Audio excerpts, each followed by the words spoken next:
y'all? Live and alert on the north side of the dirt. It is your man D-Real coming at you. And I got Theo with me. So you know what that means. That means it's Friday Vibin with D-Real and Theo B. And as you can see, we are not by ourselves again. We have well, I guess he doesn't like to be called a celebrity, but he's just what you drinking? Oh, this is a Moscow Mule. Oh, okay, nice and safe. Vodka fancy. It's vodka ginger beer. It ain't that fancy. Okay, yeah. That is Prof T from the group Low Key. Y'all give it up. Y'all give it up for him, man. He gonna be sitting in with us tonight as we talk about what we talk about and what we do the way we do it. That's right. I see my man Groovy in the building. What's up, Groovy? Groovy feet in the building. Grand Madam Tarot in the building. Yeah, we up in here. And some more folks that's scared to introduce themselves, but that's okay. We just gonna go ahead and get into it. And as they trickle in, they'll be like, "Ooh, who's that?" Okay. Hold on, man. Let me make this thing official, man. Hold on, man. Hold on. That looks like a sack. Theo, don't do it. We got to do this right. I already know. The Bluetooth device. Hey, Prof. I already know what's Madam says hello. Hey, Grand Madam, how are you? Tarot. Oh, heavy. Yeah, that's her thing. Grand Madam Tarot. Nice. Yeah, that's her thing. That's what she do. Yeah. What's going on, dear? Okay, so for the 6-7 folks up in here right now, the question, and I kind of know the answer, but for the entertainment of the assembled masses, did you get into music? Oh man, you just went right to it. Yes. Wait. What's the question? What I missed? Wait, what's the question? How did he get into music? How did I get into music then? Yeah, I mean, I kind of know some of it because I was there, but for the most part, I mean, when y'all did the Minneapolis thing and all of that, you know what I'm saying, and just blew up and made Kansas City proud. Tell us about that. Right, man. Well, I guess the short story. We got 2 hours. Okay. You can tell a long version you want to. So me and D-Real went to high school together. We went to Lincoln. Yes, and I was in the marching band. And marching band is really how I got like the bug. Like, okay, this is something I might be able to do. First chair trumpet. First chair trumpet. And see, our band director went to FAMU. So we were like, wait. Don't say it like that now, because I'm in the 850. Don't do that. I'm in the 850 right now as we speak. What's the band director's name? The current band director? Doc White was the director of the Marching 100 when I was in high school. Okay, Dr. White. Yes. Okay, so FAMU, look now, Tallahassee. Yes. You heard what he just said. And I was gonna go there. I was supposed to go there, but I went to Minneapolis. But I was supposed, even my band director who was in the 100 said, right. Tony, because that's my name. Tony, you ready for fam? I said, oh, because my 90 degrees was sweet, baby. I was in. Okay. So we went here. You taking me here to my band days. That's a whole other thing now. Come on. Oh man. All right. I'm gonna tell you why I'm tripping, because I did advertise and everything like that, but now I get to say, hey, did y'all know Prof from Low Key could have went to FAMU? Did y'all know? Did y'all know? What's crazier is Darren, or D, who's in the group Low Key, he did go to FAM and he did march in the 100. And he's even in Ebony magazine. It's an Ebony magazine. And when they did a cover story on FAMU, so on the band rather. So right. And he's like the shot, and he was a freshman, and they grilled him for that. But that's a whole other thing, yeah, man. So we got fam connections all day. I went down there, we played down there. Lincoln's band went down. Man, come on. All right, now, I just want to make sure, because I could be wrong. Aaron, that was the other lead singer. Is that correct? No, D was actually, let me see. In the video, he's the one that plays basketball, climbs the whole thing. Okay. The girl, he has the high top. Okay. Yeah, right. Okay. I So want to make sure we also, identifying everybody properly. right. That's funny because his head look like ours now. Yeah, right. Yeah, me too. So actually, D is the one I was in the band with, marching band with. Well, and he was the one that got me into a funk band that was in Kansas City called Grand Jury. Well, actually, it was an offshoot from it. But anyway, we did that, moved to Minneapolis in 86, age. So my age. Got up there, played around Minneapolis. Me and one of the guys in the group, Lance Alexander, formed a writing relationship. We started writing songs together. We put a demo together. We sent it to Jam and Lewis. We got signed probably about 5 months later. We were signed to the production company. So we didn't go in right to a record deal. We went into a production deal.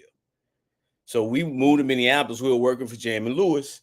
First artist we worked with was Johnny Gill. The first thing I ever did was I sung background on Rub You the Right Way. I don't even know if you know that. No, we don't. You dropping knowledge this evening. That's why we call it Friday Vibin. You know we didn't. So go ahead and keep listen. We all in here like this. So yes, if you go, you pull you're up gonna listen to Rub You the Right Way different now, huh? Right. Yeah. So that's literally the 2 weeks we moved there. I'm doing that. I'm bugging out, of course. And they were finishing. Let me see. Were they working on Janet's second record? Heavy D was there. It was just blowing my mind. All this. I'm just walking into this. I'm 20 years old. This is blowing my mind. So anyway, we end up working with Karen White, and then we ended up doing 2 songs on Alexander O'Neal's All True Man album. So me and Lance ended up, getting on a few projects, doing a few things. And they started saying, hey, we're starting this label. You got a group put together, you know what? Put together a group. Let's do something. We like, I bet. We called our homies from KC, Tyrone Yarbrough, T-Bone, Darren Story, D, and Andre Shepard is from St. Louis, Missouri. He isn't from Kansas City, he's from St. Louis, but the Missouri thing was right there. They come to Minneapolis. We do the record. We put it out. We actually put out another single first, Shawanda Story. A lot of people don't know that. Right there. And we did a video, and it got some love, but it didn't really, pop, which was understandable. Right. But when we dropped Thang for You, there it is. Rest was history.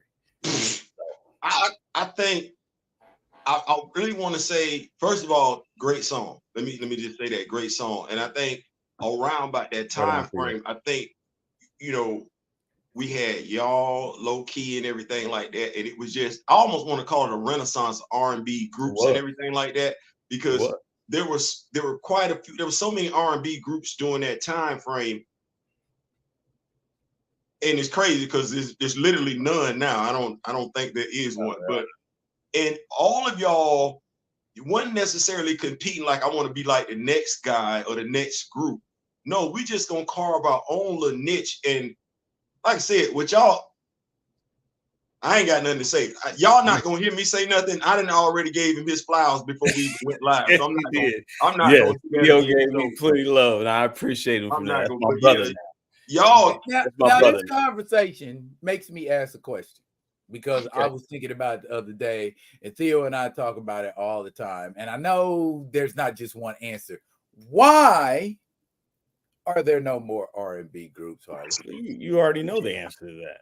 Okay. I do, but I want to hear you say it because you're a professional. I mean, first of all, it's layered. First, it's money. Yes.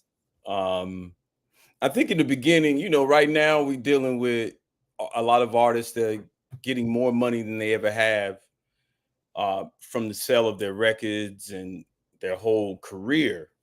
But of course, it's the top tier, And yet, no, there's still a section who, if they stay under the radar, they can still maintain a really decent career and live off of it without the record label being in the mix. And I think that's really what changed, what certainly played a part. ego, groups break up, man. It's hard to, but the money splitting it up with everybody is a thing. It's just, people like to focus on one person. Michael Jackson, separated from the Jacksons, became the biggest artist ever. It's a lot. It's a lot of variables. Man, I'm just gonna say, man, because as D said, we do talk about it, man. But when I go into the barbershops these days and everything like that, and you see cats, barbers in there 20 years old, in their 20s, mid to early 20s, they're playing a lot of the music that we listened to when I was in my 20s, my 30s, and it's y'all genre, y'all timeline of music and everything. So to me, it's like, it's crazy.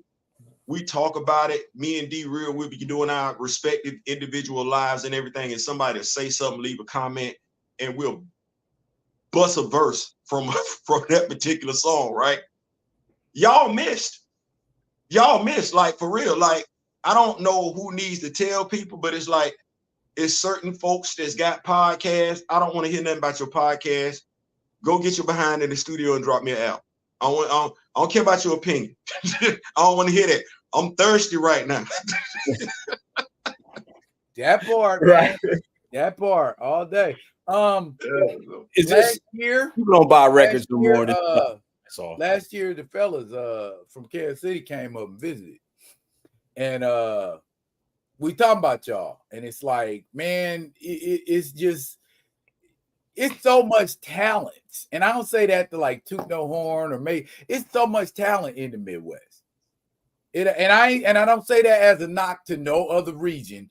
I'm just saying, and I ain't just talking about on our end. I'm talking about, back up towards Ohio and all of that. That's that was totally soul and funk music created.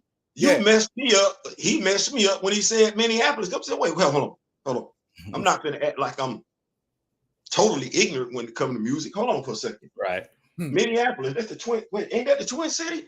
Well, ain't that where that boy from? Oh yeah. And where that boy put that girl group together? And ain't that where that boy put the girl group and the other dude group together with the dude with the mirror talking about get him Jerome? Well, hold on just a damn second. Yeah. I know damn good and well the last R&B band, Stokely Carmichael, making what damn, bro, you chewed up a lot of territory, didn't you? What's crazy is I've known Stokely since he was 18.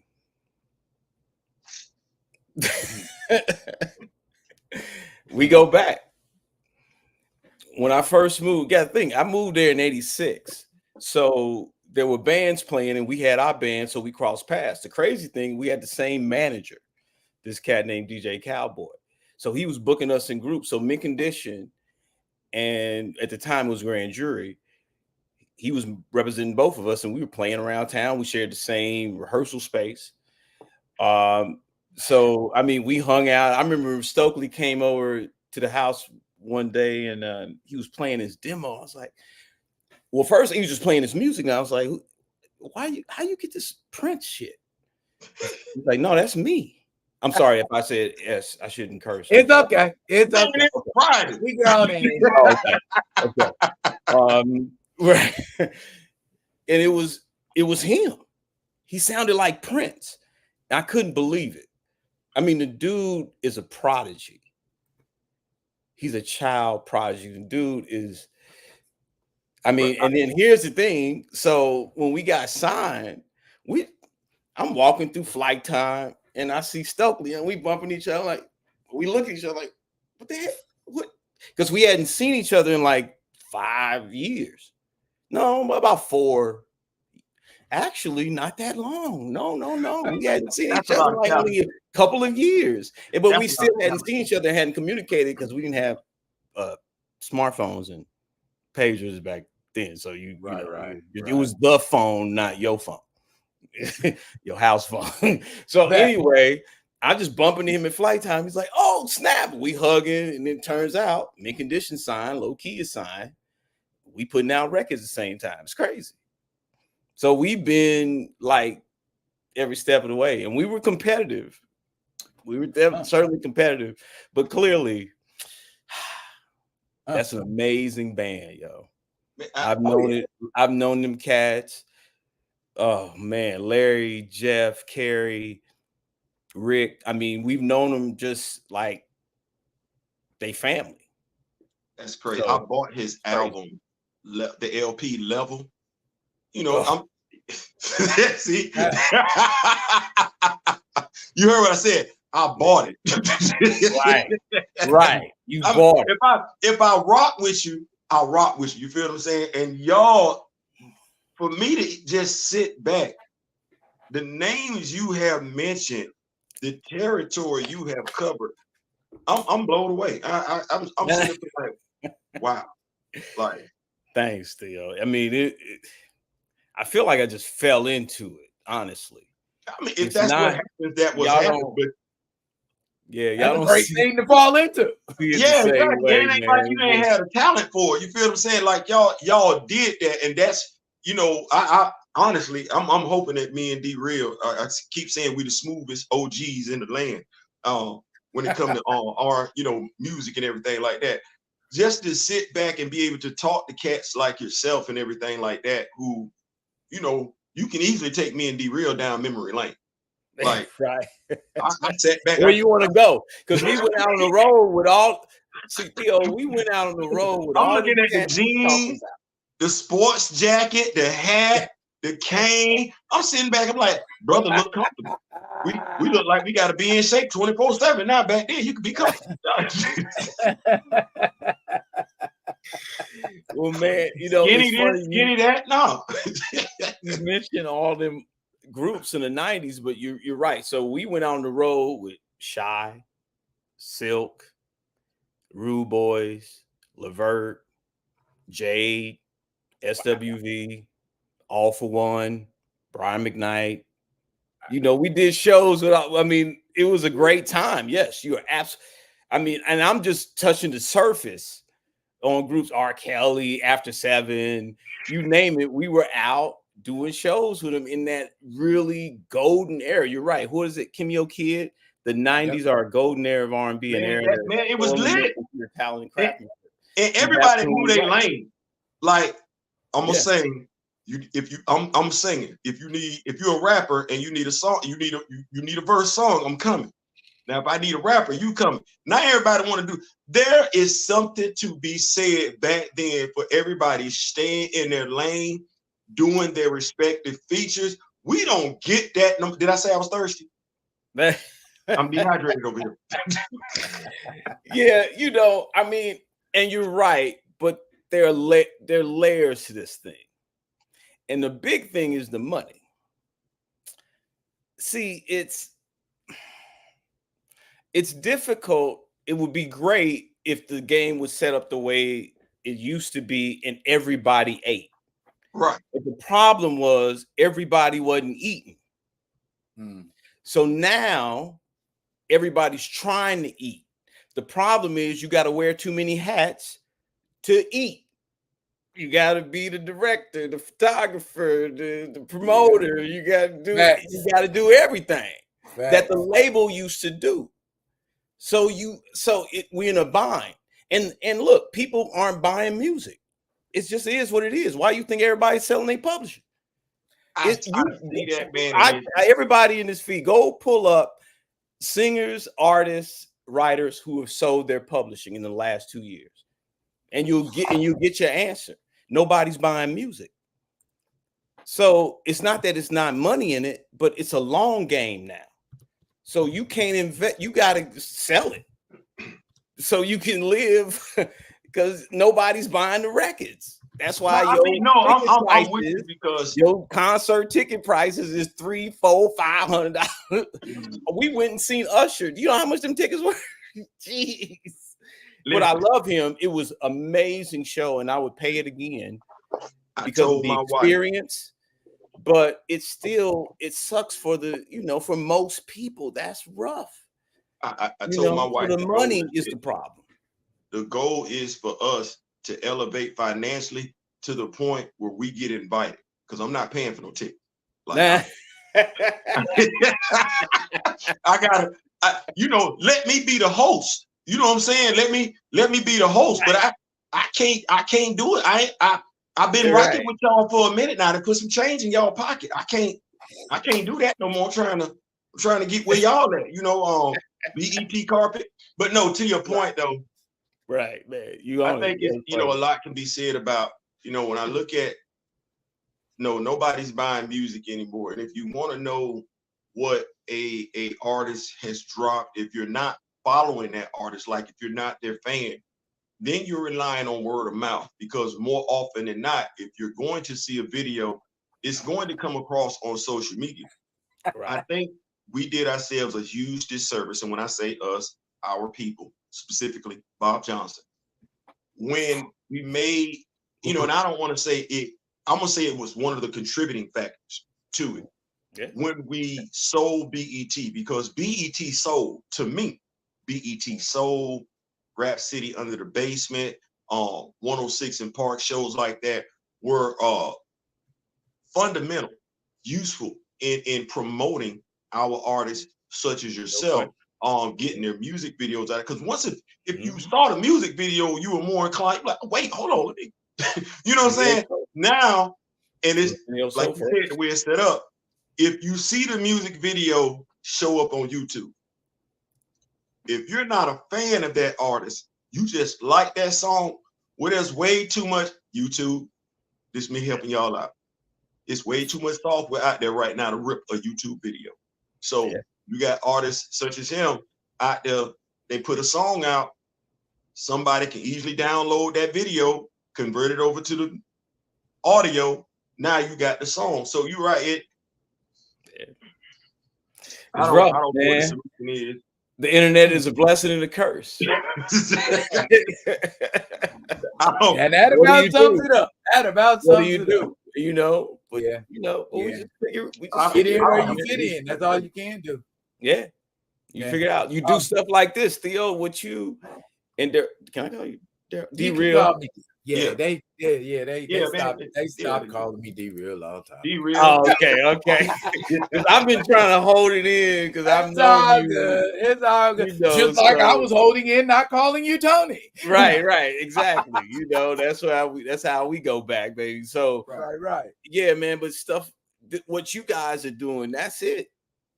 Do this, man. We got to get y'all out, man. Because I ain't gonna lie, man. I would love to. And me and Darren talked about it, having a podcast where we sit back and talk to the guys, cats, sisters, queens, brothers, kings from back in the day and everything like that. Because y'all need that. And it ain't, like I said, we thirsty out here in these streets. It ain't like we ain't out here fiending. Like that Jodeci used to say, we out here fiending. Hey, and it ain't just us. You know what? That's a perfect segue. That's a perfect segue to my next topic. Today's music. Now, what is it? And when I say what is it, what does it look like to you? What do you feel when you hear it? You know what I'm saying? What kind of place does it put you in? Because that's what music is supposed to do. It's supposed to put you in a place. It's supposed to create a mood, something in you, around you, something like that. What does today's music? And if I can specify, I want to specify, if I may. Okay. We can get a general answer later on. R&B music, because there's a lot of these cats out here getting real reckless with their mouth and everything like that. They're yonder. And so I'm sitting back, I'm waiting. Well, I mean, the thing is, so you're asking questions they just have layers, bro. I mean, we only 24 minutes in, bro. We only 24 minutes in. I don't want to lose nobody. I'm not trying to lose nobody in the minutia of all this stuff. Because I'll get deep, and it'll be kind of too much. Hey, Tony, I tell you like this. Last week we were talking to Greg Burnham. Okay. And I told you about Greg Burnham. Oh yeah, he's in the comic book industry. You know what I'm saying? He's got That's published work independent and with DC Comics. Watch this. You appreciate this. He went on ahead and peeled them layers back. You see what I'm You know how saying? deep you went with Greg Burnham? You might be blessing somebody, peeling them layers back. You So, bro, like I said, we gonna be here for at least an hour, or maybe more. So, bro, don't peel the layers back. Watch this. You know how deep we got with Greg? Watch this. You're gonna appreciate this one. Remember that song by Silk? I Can Go Deep. Yeah. Okay. That's what we did. Man, Lil G, let me tell you. Okay. From Silk, that was a man, yo. I bet he was. Still the man. I told you. Man, look, yo, I'm telling we'll you. quote songs at the drop of a dime around here. Don't do that. Oh, that's good. That was good, Theo. Nice. Swish. So here's the thing. You got to recognize that music, honestly, is a young man's game for the most part. I'm not saying that you can't be an adult in the shit, but it's mostly a young man's game. So I've always understood that, and anybody that really understood, like from Quincy to L.A. Reid, all these cats got it. You got to keep that youth around you, because the youth is where you get the new, the creative, the whole nine. So I don't really hate a lot of the new stuff. Let me tell you, Doja Cat is one of my favorite artists. And I remember peeping Doja Cat years before she popped. I mean, there's a few of them like that I've dialed in on. I mean, and I appreciate the talent. The talent is there. But the problem is the process to getting to that greatness has changed. You get a hot record, you're great. That's not how it used to be. You had to work for it. It took time. My favorite group is Cameo. Cameo didn't pop. A couple of weeks ago, that's why we laughing. I mean, they didn't have a pop. They didn't have a pop hit till 8 records in. So that don't happen no more. So you can't expect greatness from artists who are taken, like the minute they come out, they already put on the pedestal. That you got to simmer. You that pearl has got to come from the. I mean, whatever it's got to simmer in order to get to that really great part. Michael Jackson wasn't. I mean, yeah, he came out from the gate with ABC. I mean, it's pretty impressive, I will say. However, he still was with the Jackson 5 though, and I think, well, no, not that I think what you're saying hits home. There's precedent there. There's relevance to it. If we go back and we look at one of the R&B artists that some people can say fell from grace, I don't say that, because if I look at Elvis Presley, I'm like, if y'all ain't mad at Elvis. Anyway, even when he first came out initially, he came out with a group. A lot of people don't realize those faces, those bodies were just there for him to be comfortable. But he was the one, the vocals, the instruments, and everything like that. But the company felt like Jive Records. Y'all still don't know who I'm talking about? Y'all, okay. I figured out. Jive Records. Jive Records was like, no, we're going to put you with a group first until you get comfortable. We think you're comfortable, and then release you by yourself. And to your point, we see what that went, how that musically speaking, because folks go, no, I'm saying music. No, That's not what really. I'm talking about. I'm with you. Yeah, no. I'm totally there with you. Yes, they pulled him from public announcement, right, and made him the focal. That's a really interesting. I don't want to get in the weeds with R. Kelly. No, we're gonna leave that alone. That's a whole. That is such a dichotomy, because he is unequivocally the greatest 90s R&B artist. Man, let me tell you something. I'm gonna say that people can.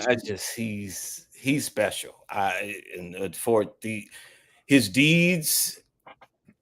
We only talking about the artist. We ain't talking about the man. You're right. We only talking about the artist. We are not talking about the person. Right. But if you want to go into the person, I don't know, man. Y'all, Okay.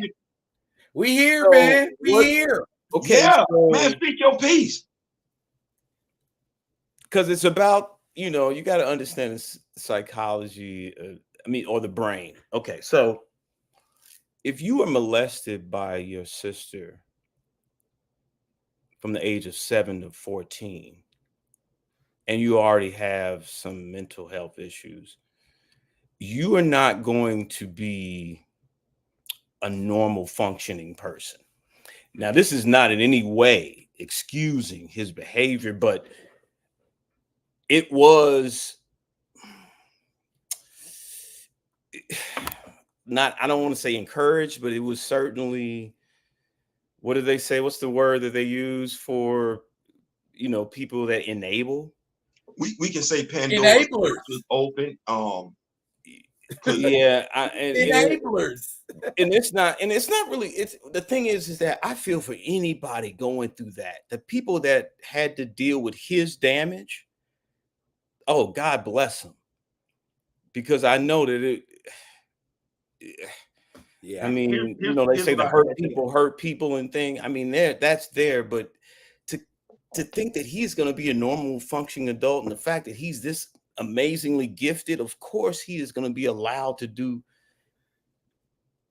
Man, this is a whole other. Watch it. To your point. No, to your point. And people understand it if we flip it just like this. Well, we know his story as a person, R&B artist, right? Well, Right. I can say Dana Owens. Now, we know Dana Owens experienced something similar as a child. Now, Okay. we know, I mean, don't nobody need to act like that, because we know too many other women that have experienced stuff like that, and that has influenced how they live their life, how they view their life, and how they come to identify themselves in their life. Okay, Missy Elliott. Yeah. You know what I'm saying? So it's most women I know. It can't be where I believe in being fair, equal energy. If we're going to be understanding of what these young ladies experienced, horrific, and we're going to, how can I put this? We're going to champion their cause, i.e., make sure that they get the assistance that they need. My biggest issue with him, and I'm a father, 4 daughters, granddaughter. Anybody come like that, I got to, I'm going to jail. Just don't say that. I don't think he ever had a friend. I don't believe, because your friends. No, he didn't. And that's always been my thing. He didn't have a friend. Okay, Theo. Yeah. And then as a father, folks can say what they want to. I did this just as a joke, but I did it for real. I opened up a GoFundMe account to find the R. Kelly girls, because I'm like, this dude got a mailing address. He's got his concert dates online. You know where he at. How are you as a father just sitting up here complaining when you literally can go get your child if you want to? You know where she at. Like, this mama can be on TV crying, doing commercials, doing all that stuff, but no. So we could. Yeah. It's gonna rub some people the wrong way, but I don't believe people have ever wanted to deal with the real issues surrounding him. As long as we can do that, we got somebody to blame. Right. You are. Yeah, that right there, what you said, Theo. Somebody needed to be blamed. What happened is just dealing with there needed to be a culprit. Yeah, I get that. You know what I'm saying? Right? Just like you said, we ain't excusing what happened, but at the same time, like I always say, people put too much focus on the what and not the why. You know what I'm saying? And that's how a lot of people, I think somebody's in the comment, get demonized. Okay, because we focus on what they did and not why they did it. You know what I'm saying? It just like Chris Rock said, it's a reason to push an old lady down a flight of steps. You just don't do it. You know? Okay, you just don't do it. You know what I mean? But we can't sit around and act like, some people aren't in serious need of a smack across their lips. That's right. But Again, I don't think, you know, and with this, of course, this is revolving around mental health. I don't think as a society, we really do a great job in dealing with men in regards to mental health. You know, I go back to Terry Crews. You know, yes, he's a big dude, but he said what he said. Well, instead of, as you just stated there, dealing with the why, you have people like 50 Cent. Well, you're another black man. You're another black man. And instead of, well, let me reach out to my brother.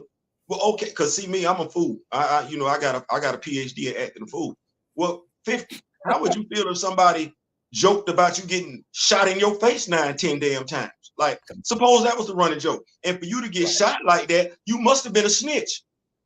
Because that was personal. Folks don't shoot you in your face unless it's personal. This wasn't no business deal. No, this was personal. Well, so, he was fooling around with Preem and them. But you see what I'm saying? It's like you don't want another man to make fun of your shortcomings because brother 50, if you want respect what you've been through, the tragedies that you've been through, then you got to grow up at some point in time and be understanding about what another man, especially another black man. Our black men do not get the support. Not saying that our black women get it, because that's not what I'm saying. But because we're men and we happen to be black, that's a double entendre. You don't need no help. Stop crying before I give you something to cry about. What's the PE emblem? Crosshairs. And they in the crosshairs. So that's a whole other discussion. But yes, Theo, you're yes, absolutely sir. right. Yes. But 50 Cent is the pettiest dude ever. I mean, I'm like, at some point, you know, it's like you kind of acting like a female. Why are you worried about that? I love Terry Crews, and I'm glad he came and said, hey, this is what happened to me. Like, that's a real dude. Like, that's a man. Like, to me, that's a man. Anybody trying to do this fake machismo is not, I question you. Somebody, Kamoyo said it is. Thank you. My man is pointlessly petty. Here's the thing with 50 need to understand. It don't even matter to him. It don't even mean nothing. What is it for? Go ahead, Theo. I'm sorry. Go ahead. Hey, you can stay on it because I'm going to help you. Here's what people don't understand, and it's an observation of mine throughout life. You show me somebody who is dead set against something, like they don't like it, like they with a fervor, vitriol. I'm gonna show you somebody that low key covered that. I'm sorry, pun was not intended. I can't help it, but my daughter tells me, Dad, crazy that term came to be now. It's crazy. So what do you do? It's a thing. Forward thinking, right? So you look at 50. Well, 50, no disrespect, but I'm an observer. So all I sit back and I don't always speak on stuff. Well, your circle right now has a huge cloud over it in regards to whether or not they are members of the LGBTQ plus. Ain't my circle. They looking at your circle. They looking at you. They looking at the game. They looking at Diddy. The only reason why they not looking at Jay-Z as hard as they could be looking at Jay-Z, cause Beyonce. But all you cast it for whatever reason, inexplicably, for some strange reason, still single.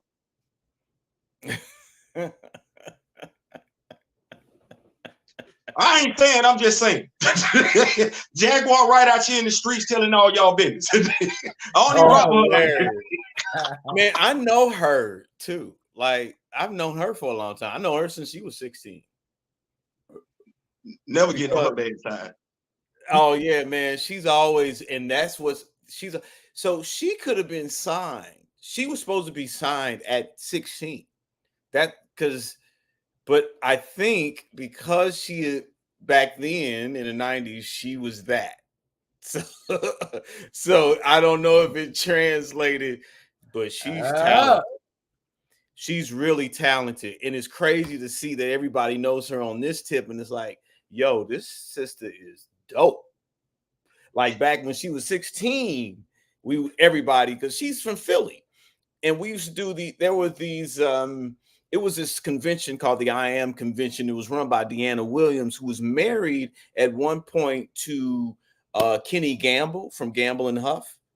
So they did a convention in Philly, and dude, Questlove, when we were there, when we first came there, Questlove was like an intern. He was really?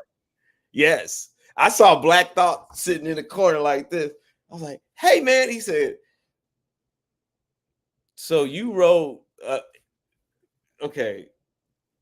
Somebody had told him, and this is funny because I don't want to name drop. This feels name dropish. Then don't name drop. I'm not trying to. You don't say what you gotta say and say it. All these stories that are coming to me. This ain't your first interview, Prof. Stop it. This ain't your first interview. Honestly, I don't talk about. But it was just funny that Jaguar was in that mix at the time during this convention out of Philly with all these heavyweights that would come out of Philly at the time, and everybody was on her, man. And I think what you see now was her. And if you see Jaguar, matter of fact, I might, if I see her first, she might get mad at me. I'm like, listen, I like what you're doing on social media. Can I get in the record studio, please? Right. I'm thirsty. I'm thirsty. I'm feeding at you.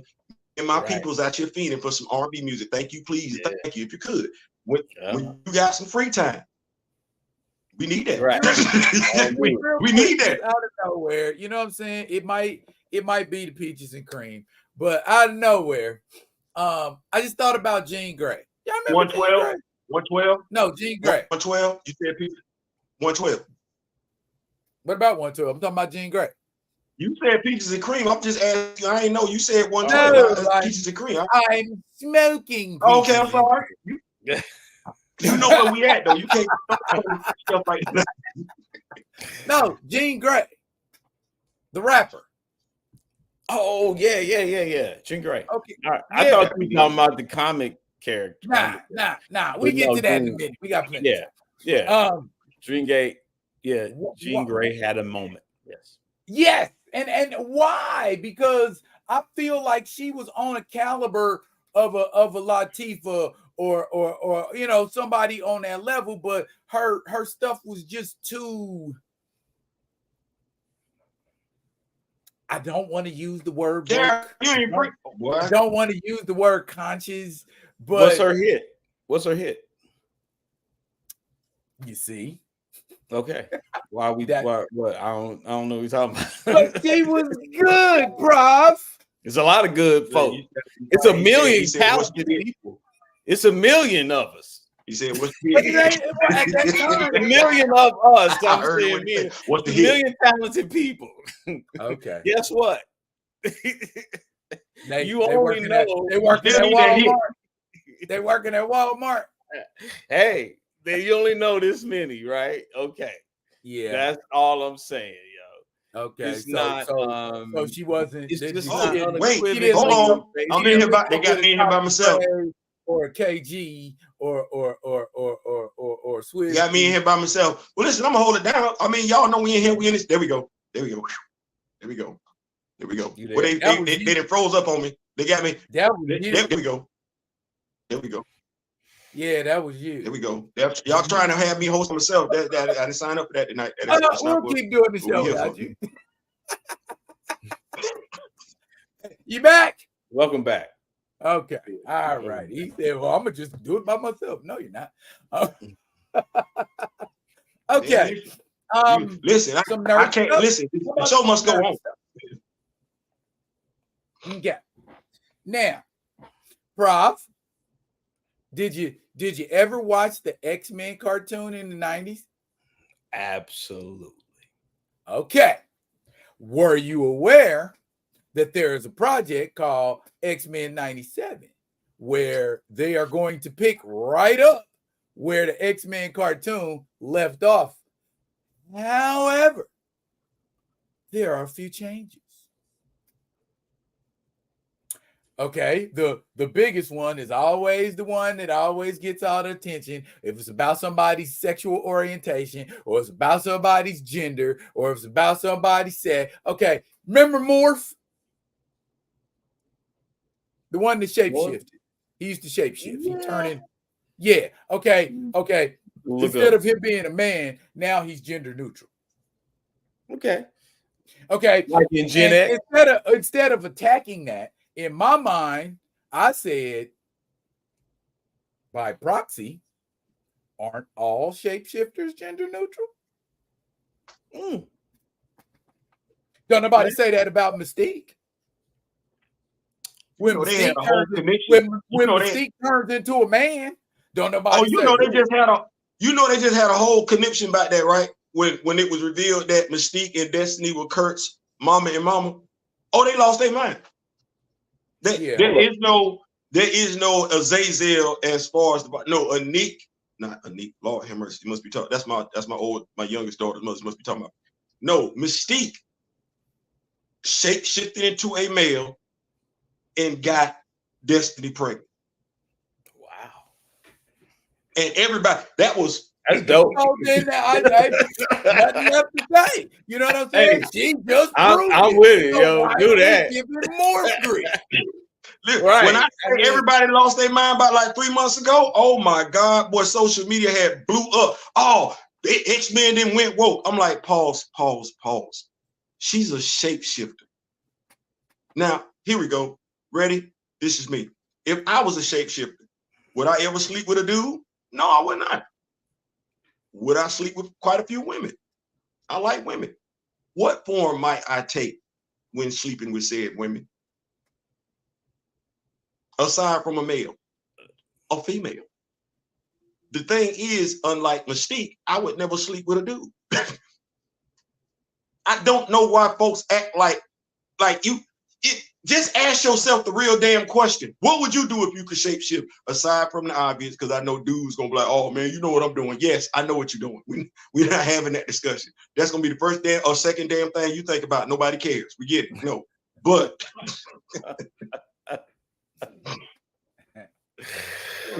what would a female do as a shapeshifter? The first, second, or third thing she gonna, especially in 2024, first, second, third, or fourth thing she gonna do in right. If she is not, what she gonna do up here? Right. This is your shapeshifter. Folks say some of the stupid stuff. Here comes Grand Madam with the knowledge. She kicking knowledge. Hindu deities sometimes shapeshift genders to accomplish a task. There are statues of trans deities in temples. Also, Loki. In Norse mythology, Loki shapeshifted into a woman and had children. I mean, how many nerds are really in here? Like, are we gonna go deep in terms of this? Everybody in the chat has some degree of nerd background. I mean, are we gonna discuss human biology at this point? Because first of all, we got it's if you just first thing, it's fantasy, so we have to be realist about just the creative license and being able to just go outside and do whatever you want. But if you're trying to relate it to where the times we are now and the wokeness, which to me, if you're woke, it means you're awake and you can see clearly. I don't know. I mean, what's wrong with that? Yeah. But aside from that, it's funny, and I am a heterosexual, straight male, married, love my wife. And I hate that I have to preface it with that in order to defend homosexuality, because honestly, it's biology. And I've been trying to teach, particularly my people, been trying to engage them to understand that, just look at it in a biological level. Take aside the sex, the images that you see, the things that are the issues that you have with machismo and gay men and what have you. Just throw that out and just look at the biology of it. Why would a person persecute themselves? Being gay can get you killed. Gotten folks killed for years. It's only been since really 2013 that it's kind of scaved off a little bit. They've been accepted a little more. But the fact that that was even a thing, particularly by Christians who say Jesus was love everybody and as you love yourself. I'm really confused by that. But that's a whole other conversation. Yeah, that's that. Ooh, boy, watch this. When you say that, if I could tag in a little bit. So, you know, we grow up and you get raised in church and everything like that. And you know, we do. One of the things that I love is when the pastor say, read it for yourself. Come on now. Well, you know, you sit up there and you know, everything about the Bible ain't taught to you in church. Some of the stuff you got to go find for yourself. You sit up there and be like, wait a minute, hold on. Because I'd be like, hold on, just wait for a second, hold on. Because I can make some stuff come together, combine the science and religion. I'm able to bridge some stuff. But then I sit back when we talking about biology, and I'm like, hold on. Who version of the Bible we reading? Because first of all, it was never supposed to be translated. You say King James. Oh Lord. Oh, then now you're getting really deep. See, that's all I'm gonna do for the folks. See, I watch what I say what I watch. So you say this King James version, and then you get to the nuances of how folks ride so hard. Well, I sit back and I'm like, well, hold on. I'm not saying nothing. I just read. Okay, well, Sodom and Gomorrah. Pause for a second. Just pause. So you say, folks, now the story that you're describing to me in this particular story right here is folks was, and it's actually one of the 7 deadly sins, lusting. Folks was out in the plaza and they was lusting. Now, Buddy offered up his 2 daughters. I'm a father. I don't know if that's the move that I'm making. Right. He got a whole wife there. He offered up his 2 daughters. Hey, I ain't saying nothing. I get it. The angels, but they angels though. 2 of them seem like they got all the strength in the world. I'm with them. I'm rocking with them. Like I'm finna go out here with y'all, but I don't know if I'm necessarily finna throw my 2 daughters out here for y'all. I don't necessarily know. And then when we leave it, I'm picking up what y'all putting down. That's my brother D real favorite saying. Don't look back.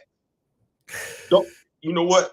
I'm good with taking instruction. You tell me don't look back or else I will never know what the or else is. I'm looking straight forward. You got to tell me. You got to make me turn around. My wife, she turned around. Look, okay, that's what that is.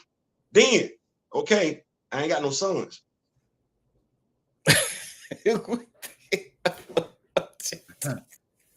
Now, I don't drink anymore.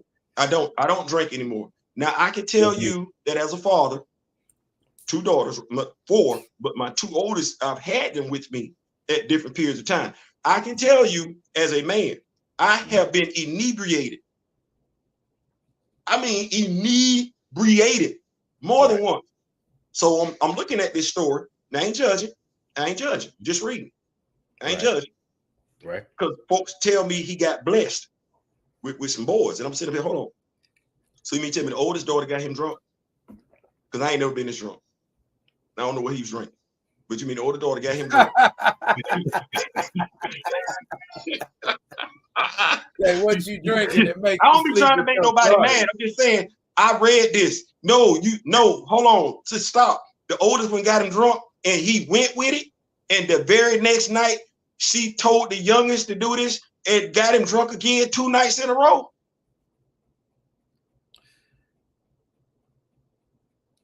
He had a lot backed up. Clearly had a lot backed up. 2 shots, 2 nights, bam. Winning. Wow. Okay. Yeah. Well, I guess back then didn't take much because everybody wasn't. Well, right. You're not understanding. That's one of the stories that they talk about. Like it's one of them stories that's put up there where like he got blessed with boys. He be like, he got blessed with boys. Hold on, wait, just something about this story before we get to the 2 boys. As a man, I'm sitting, and as a father, I'm like, because this is right here in this Bible. I don't know what you want me to do with this. Like, what? No, he got, that's a blessing. Okay, so Theo, do you know when the Bible was written? Exactly. No, don't make me lie to you, because I don't like lying, especially this close to Sunday. I know it was written in stages from about 50 to 20 to 200 years after Jesus had died. Jesus is mentioned in several different texts. He's mentioned in the Quran. He's mentioned in Buddhism, Hindu. They all mention him, and of course, they mention him as a prophet. Judaism as well, because they mention him as a man. Which, in my opinion, and I don't want to offend any Christians, because I respect all people who follow their faith with their heart. That's who I respect. Right. But I think the thing that makes Jesus so special, and because he's mentioned in so many all over the world, I'm talking about back in the day, before all this stuff was written, he was talked about because of his impact and what he sacrificed and what he gave. What makes him more amazing is that he was a man. Because if you're magical, then you could just fly away. We can never live up to a Jesus who is magical. We have to live up to a Jesus who's a man, a real person. That's what makes him special. Now, I'm sorry, because I know the crux of Christianity. I've been in the church a long time, and I know the crux of Christianity is believing that he died for your sins, and he died and went back to heaven and came. That is the whole crux of Christianity. If you believe that, then you are a true Christian. I think what we do. I'm sorry. I think what we do sometimes. It's complicated. No. And I don't want to get too heavy, Theo. I'm so sorry, brother. I didn't. No, man. Listen, I appreciate your honesty, and more than anything else, man, I appreciate your spirituality. It's one of the reasons why I have that brother's picture in my office and everything like that. Because to me, it's the spirituality of it. Yeah. When you say, Jesus being mentioned in various writings and everything like that, what I would ask for people to understand is that we get caught up on the word. A rose by any other name is still a rose, and regardless of what your faith is, Jesus, for all intents and purposes, walked under the guise of a man. We can, if your belief is that he's God's son who walked under the guise of a man. I have to allow you to, because I know how deep that runs. I have to say yes. Okay. Right. So, and I want people to, because two things can be true. It's just my belief. I get it. And then I want people to understand this one, because to your point, he was special. He was. Do you know how special you have to be to sacrifice your life, your one life, for your fellow man? Now, I want us to think about what Prof is saying for a second. To sacrifice that life as the Son of God is impressive, one thing in and of itself. You're going to be reborn again, because that's your fault. See, come on. That sacrifice, knowing I can deal with that. That's it. Yeah, absolutely. I'm going to give my life. Yeah, and if I just want us to think about it. Being human, being nailed to the cross, and your faith. Because this is what gets us through day to day as men and women, our faith. Yes. How much more impressive it is if he's nailed on the cross as a man, and his faith still gets him to the point where he is not going to denounce who he believes in. Do I have a microphone? Let me see if I got a microphone. I just want us to understand everything can be true. You know what I'm saying? I just want us to get that right there. Yes, brother. Okay, so we got Couple heads have we got to dropped the theological, and I don't want to scare everybody off. I know, but Theo, you nailed it. I don't want to scare everybody off. No, Well, Neto, what's up, baby? What up, OGs? You definitely, I'm an OG for sure. it's one of the things what that talking about music wise, or was we? No. This was no. What were we talking about? Was it comics? I'm sorry. We were talking about comics, and we got onto how I was defined. It started with X-Men '97, but by all means, oh yes, smooth transition. Go down that road since that's where we're going. Damn, what I was talking about. Yeah, it's smooth transition. X-Men '97 trailer. Okay. Blew my mind, dude. Okay. I was like, who thought of this? And why didn't I know this was happening? It literally just came out of nowhere. Like, really? Prof, unless I just wasn't dialed in. I'm sure dialed in. So you got some other stuff going on. I'm sure you knew. I'm sure y'all knew. I'm sorry. I'm sure y'all knew. We that's why I brought it to you. Okay, I'm sure y'all. And I know most of the people I rock with at one point or another watch that X-Men cartoon. So, man, and that's why. And see, here's the thing: that X-Men cartoon touched on issues of religion. That cartoon touched on issues of racism. That cartoon touched on issues of sexuality. Why are we making a big deal out of it now? That's what the cartoon was doing back then. But they always have opened the doors to it. I mean, Black Panther alone, come on. Black Panther came out what year? What year did Black Panther come out? Well, here's the thing. It's like, and I notice it all the time, and I talk about it. Why is it we can't bring something into the media or talk about something without taking a negative slant? Why can't we just talk about it for what it is? If it sucks, okay, it sucks. All right, but that has to be a fact, and it has to be unanimous to anybody you talk to. Like, for instance, Madam Web. I don't know nobody who said, I like that movie. I don't know nobody who said, I enjoyed that movie. So unanimously, it's a tough-ass movie. Okay? What I'm talking about is when you talk about something, I mean, I'm sure when it came out, everybody's like, oh, we're positive. It's going to do great numbers and everybody's going to enjoy it. They didn't. It looked terrible. So is expressing that they didn't enjoy it disrespectful? You asking both of us, or you asking T? I ain't asking you, Theo. I know it's you. You're saying, is it disrespectful? For instance, this X-Men '97 thing. Don't like X-Men 90. Why do we have to get into the issues of what Morph prefers when the lights go off?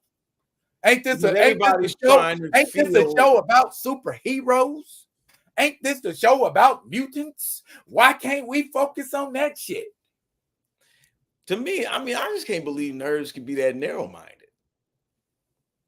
Ooh. I don't get it. Careful, sir. There are some nerds in audience. I'm a nerd. I'm a black nerd. I'm gonna help you out. This is what I realized. Remember football. Remember brother got drafted by the Rams? It was big brother. Missouri. Got drafted by the Rams. Missouri defensive tackle. Michael Sams. I think you remember the name. He said he was. See, here's the thing. He came out. Here's the thing. Who didn't know you was gay, Sam? What teammate didn't know you was gay? What coach didn't know you was gay? Who cared? I don't know. Right. No, I'm just saying, like, in our lifetime, there's no such thing as you being cool with somebody. I mean, cool, you got a relationship with somebody. Yeah. Them being gay and you not have a feeling that that person is gay, male or female. You don't care. Right. You don't care. Here's what you have with Disney. You have, and I've said it before. Now, and I said the Michael Sam thing because I want you to understand, nerds are a microcosm of the real world. Yeah. So if it's narrow-minded people in the real world, it's narrow-minded people in nerddom too. Because right now we're trying to take black back in 2024. We're trying to stop folks from using the word woke and just applying it to everything. It's a black thing. Woke is black. You can't have that. That's our word. Go get you something else. We're not sharing. We're not doing that. That's Nick us. Cannon say culture vulture, culture vulture. Get your own word. Nerds shouldn't be that narrow-minded. We are. Yeah, they should. But they are. That's all. We shouldn't, because we nerds. Really we are. But they are. Yes. I mean, We got racist nerds. And Prof, very, I can't tell you how saturated comic books have become with characters' damn sexuality. Nobody in here, including them folks in the chat, read comic books to see what somebody's damn sexuality is about. I don't care about any of that. I want to see how far you can punch him over the skyline. I want to see, right. I want to see what you can transform into and fight these people off. I'm not here. And a good story. And if a good story just happens to be about somebody being gay, we take, for instance, North Star. Okay, very respectfully handled about a character opening up and talking about their sexuality. And if I'm being honest, I didn't really hear a whole lot of talk about North Star being gay after he announced he was gay. Do you know why? Because John Byrne, when he wrote North Star, he understood North Star need to be whooping somebody behind. He's a superhero. Yeah, you can tell me that he gay, just like you can tell me Superman is heterosexual. I'm not buying no Superman comic book to see him do anything with Lois unless a supervillain is somehow involved. If ain't no supervillain involved, I don't give two damns about Lois. I'm sorry. She ain't even got to show up in the comic book. She ain't got to show up. Don't take it personal. Ain't no female thing. Perry White ain't got to show up. Jimmy Olsen ain't got to show up. If I want to see a female show up in Superman's comic book, you know who it is? It's his cousin. That's who I want to see show up. You know why? Because there's going to be a supervillain involved. If you just ain't, no, I don't really like you like that. and that part you can save for the cosplay porn version. Then you can get you can see Superman and Lois. But in the comic, it's not important. It's only it matters in the story to create diversity and to understand, for us to be more open-minded about the diversity of who we are as human beings. That's all it's about. And if you can just say, okay, this is just about the diversity of human beings, fine, move on. Let's go into the story. If it bothers you that much. But it certainly means a lot to those who are dealing with that, because if you are ostracized, people don't understand. I know, and particularly with Black folks, this is the thing, man. It's like we've been through too much, man. We got to understand what gay folk is going through. I don't have no beef with. It's just biology, man. Look, I'm gonna tell you this story. I always tell people this story. There was a kid around the corner. His name was Sputnik. He was 5 years old. One day he hit his arm. He said, "Ow." And I looked at him in his eye, and it was like, oh, he was a girl. Now, he was 5. You think he was thinking about sex at 5 years old? But everything I looked in his eyes, that was a girl. And you know what he's a she now. But I wasn't surprised, because I grew up with Sputnik. I knew that from 5 years old, that was a girl. So you mean to tell me I need to pray that out of him?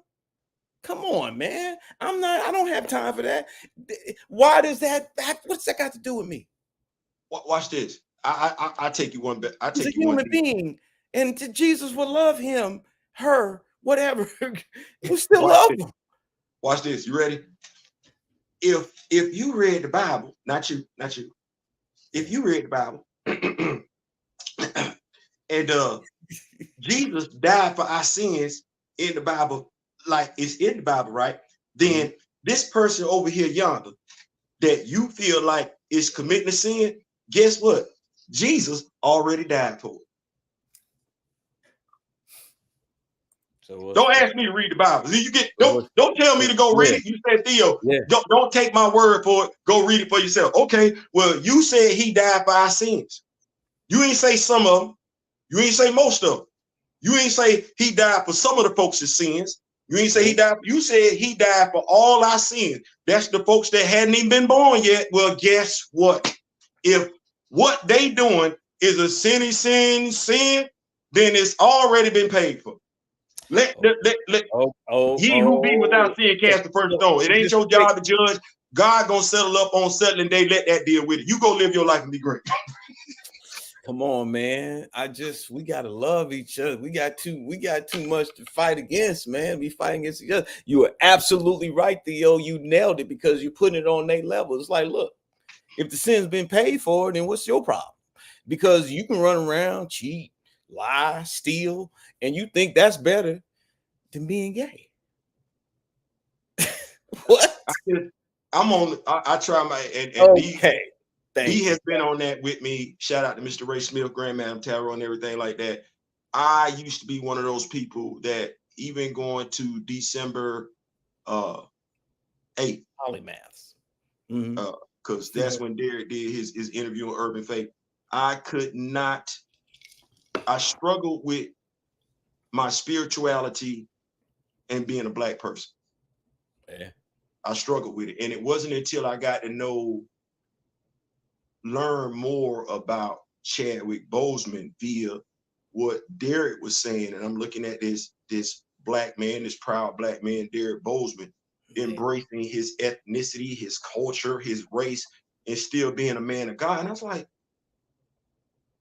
okay, all right, and tracing roots back to Africa and everything like that. So I enjoy talking to brothers like yourself, even Mr. Greg Burnham. We spoke to him last week. I think people take artists for granted because artists think different.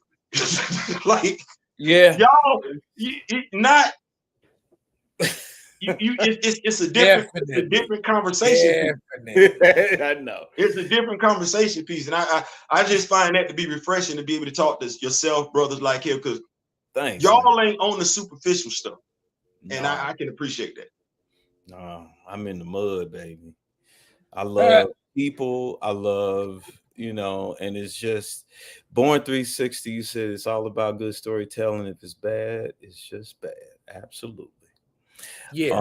And that's my thing. If it's bad, it's bad. Why do we keep harping on the fact that it's bad? Yeah. You know what I'm saying? All the time. Like me to make and Theo, ourselves feel good. Well, me and Theo been telling people for the better part of 2 years, we ain't fooling with Disney no more. We ain't fooling with MCU no more. Until they do what they supposed to be doing, right. We ain't fooling with them no more. But do you think people don't stop bringing articles to us and bringing information? Guess what Disney did? Guess what Marvel did? Didn't I tell you, Negroes, I ain't fooling with them no more? Why do y'all keep bringing me stories about these folks? You know what I'm saying? So that's my thing. Did you hear Mike Eisner? Is it Mike Eisner? What is it? Bob Iger. Bob Iger. Yeah, Bob Iger. Did you hear that stuff he was talking about, man? Did you hear what he did? No, what else? The man used to own Disney stock. Ask me how much Disney stock he owns right now. Don't say zero. Oh, I mean, we're not far from it. Compared to a million, 200,000 is not a lot. So insider trading is now just a obvious thing.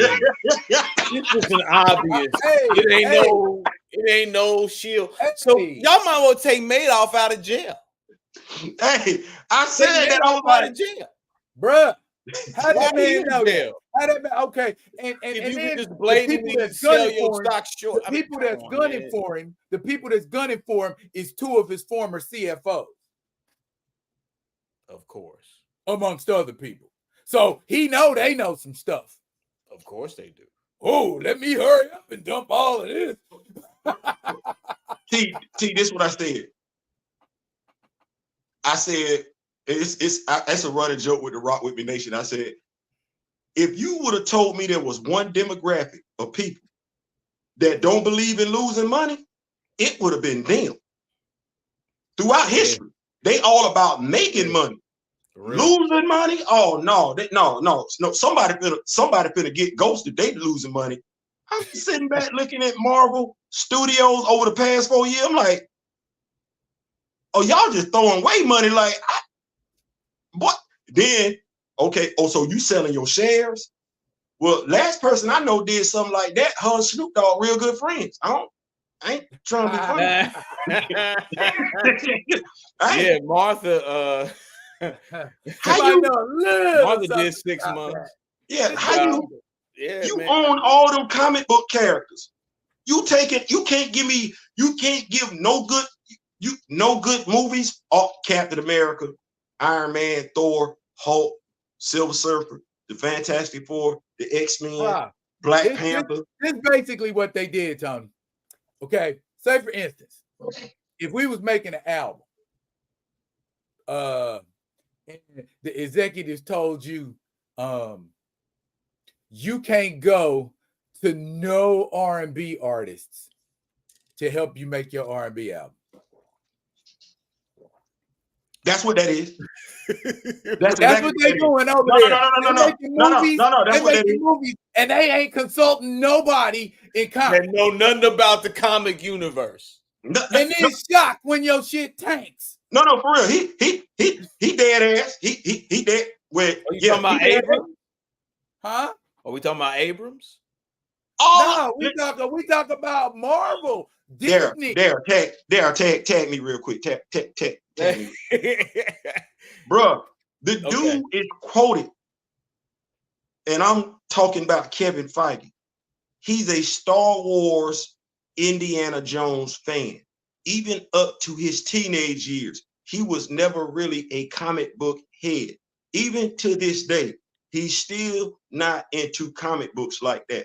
He is into Star Wars and Indiana Jones. Nate Moore is on record of saying, if somebody and I'm paraphrasing here, knows too much about comic books, that sends off a red flag to us.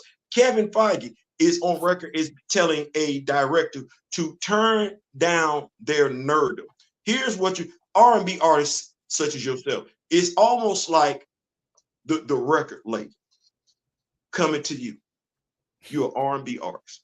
Turn down your and the person that they're gonna put over your next album, which is an R&B album, is somebody who sings classic opera.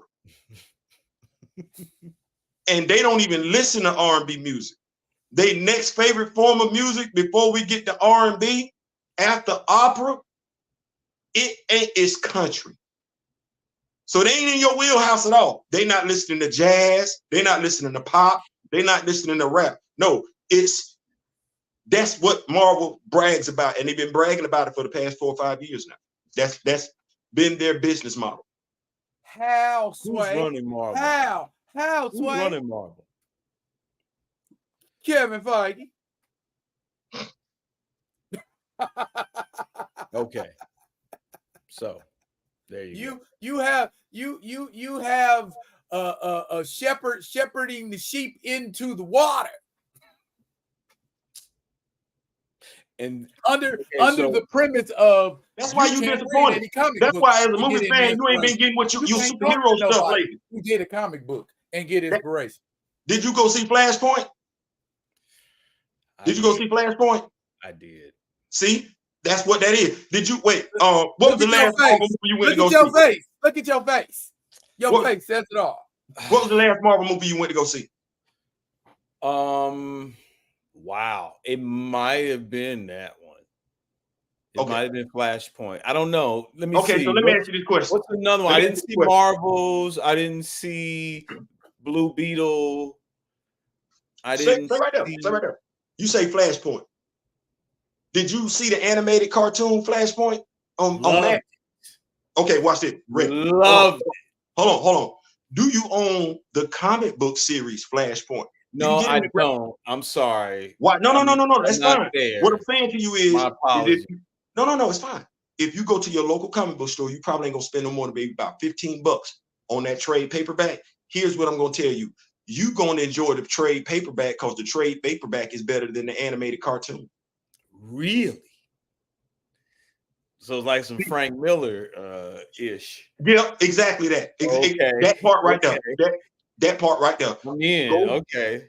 So those of us, and I'm saying it for this reason, those of us that read the comic book, we didn't even have to see the animated movie. We knew the movie, the live action, was hot garbage. Right. Well, those of us that read the comic book and saw the animated movie, we wasn't even effing with the live action movie. And it's for the reasons me and Daryl are telling you right now. These people don't know comics. They don't read them. They just want to make a buck.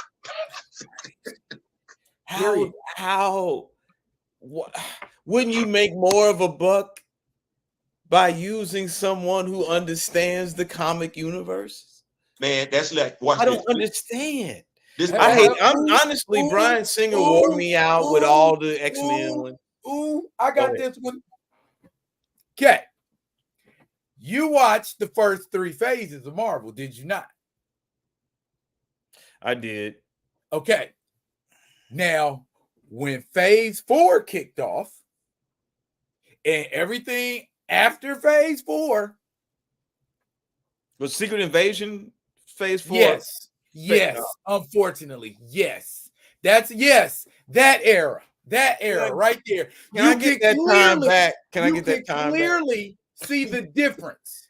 Thanks, man, for collecting 1, 2, and 3, and 4. Go ahead.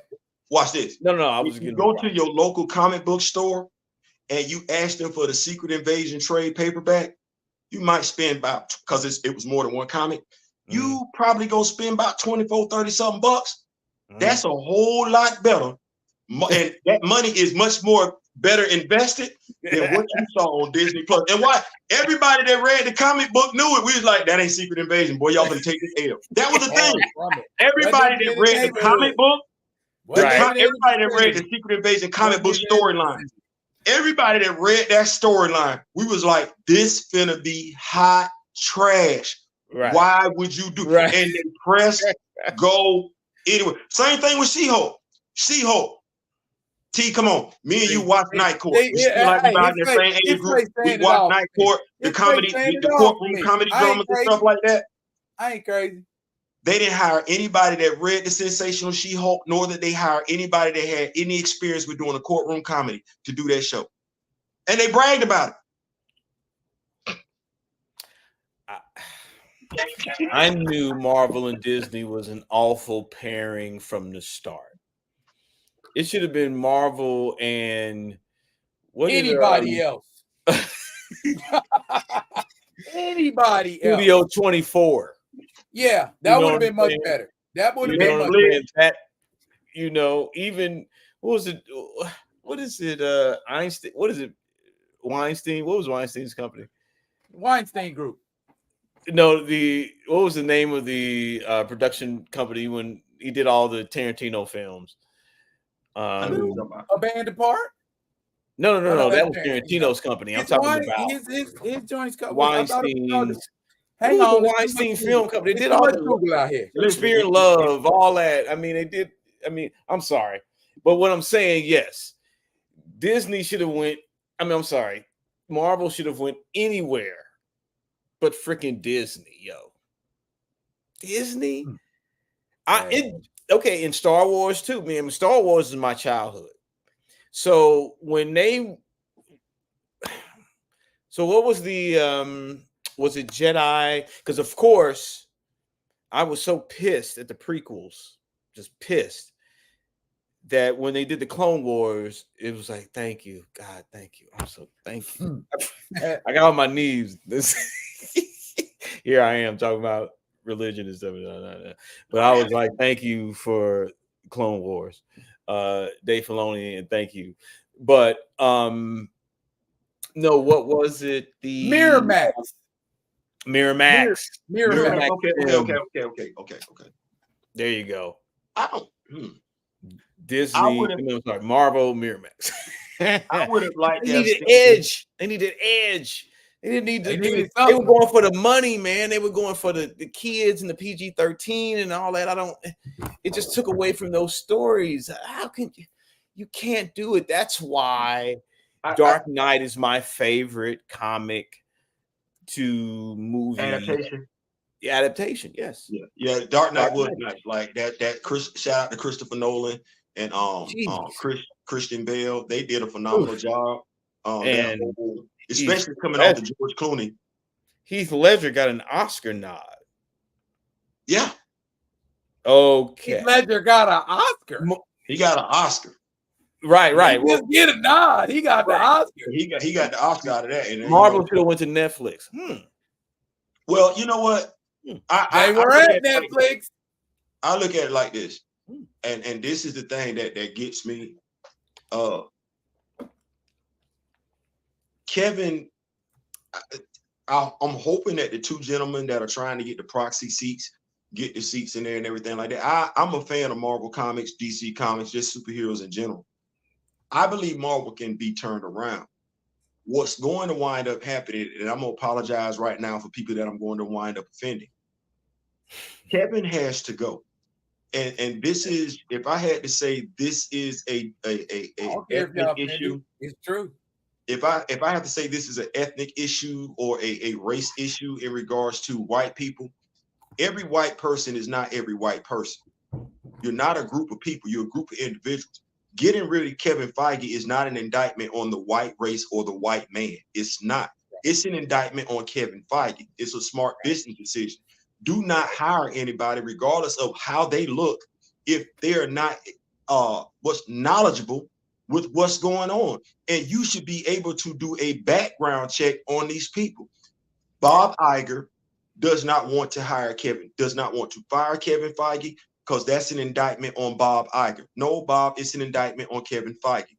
Black people, as much as y'all want to lump us up into one category, D-Real is D-Real, Prof T is Prof T, Theo is Theo. If D-Real go out there and F up, as far as Theo's concerned, D-Real did that. If I F up, they're going to be like, Theo, y'all need to go holler at Theo. Get out of that mindset. Marvel Studios can be turned around, but folks at the top have got to go, starting with Bob Iger. His business model, that's not right. Kevin Feige, send him over there full time, let him deal with Star Wars, Indiana Jones, if that's in his wheelhouse, he say that.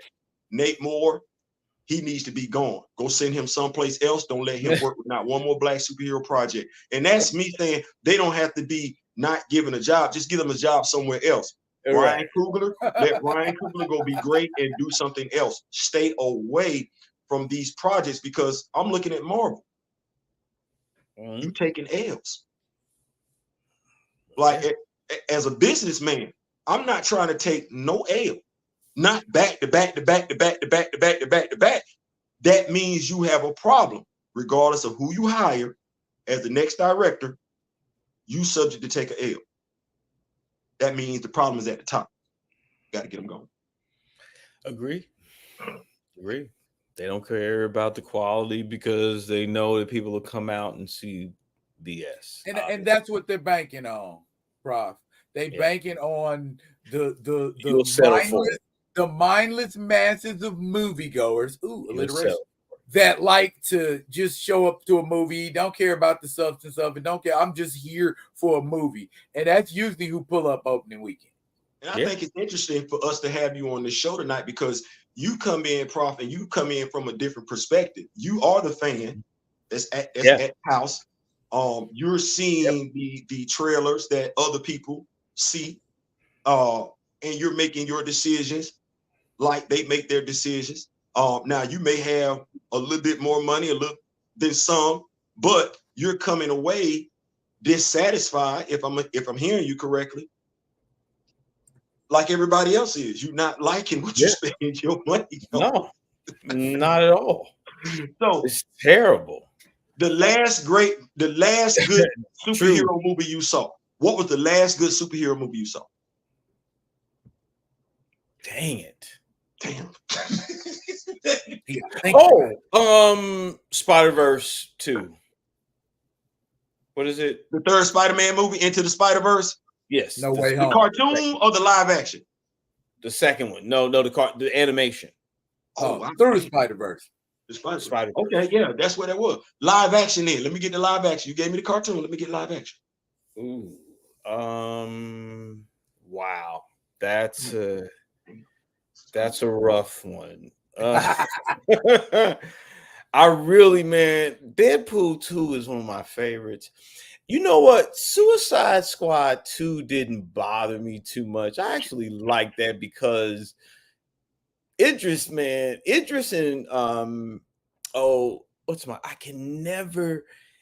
she is literally the Black Meryl Streep. Margot Rob. No. C.H. Viola Davis. No.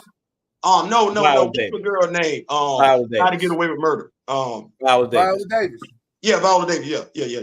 I mean, she does a good Amanda Waller. I like her. But she does a good everything, yo. So Amanda Waller, she is nailing that. I mean, in that, it's just there's some really quirky moments, and Margot Robbie is great too. I mean, so that one didn't bother me too much. You skipped a lot of movies. Can y'all name some other ones? Because this is the tell the truth moment because I want folks to think about how far you just went back. See, I don't want folks to me to be real, giving you no answer. No, transparency. You just went back to Suicide Squad 2. Yeah. Folks need to take that for what that is. You got a little bit more change to spend than some other people. You feel what I'm saying? You got a little bit, but you still a comic book fan. But you just told us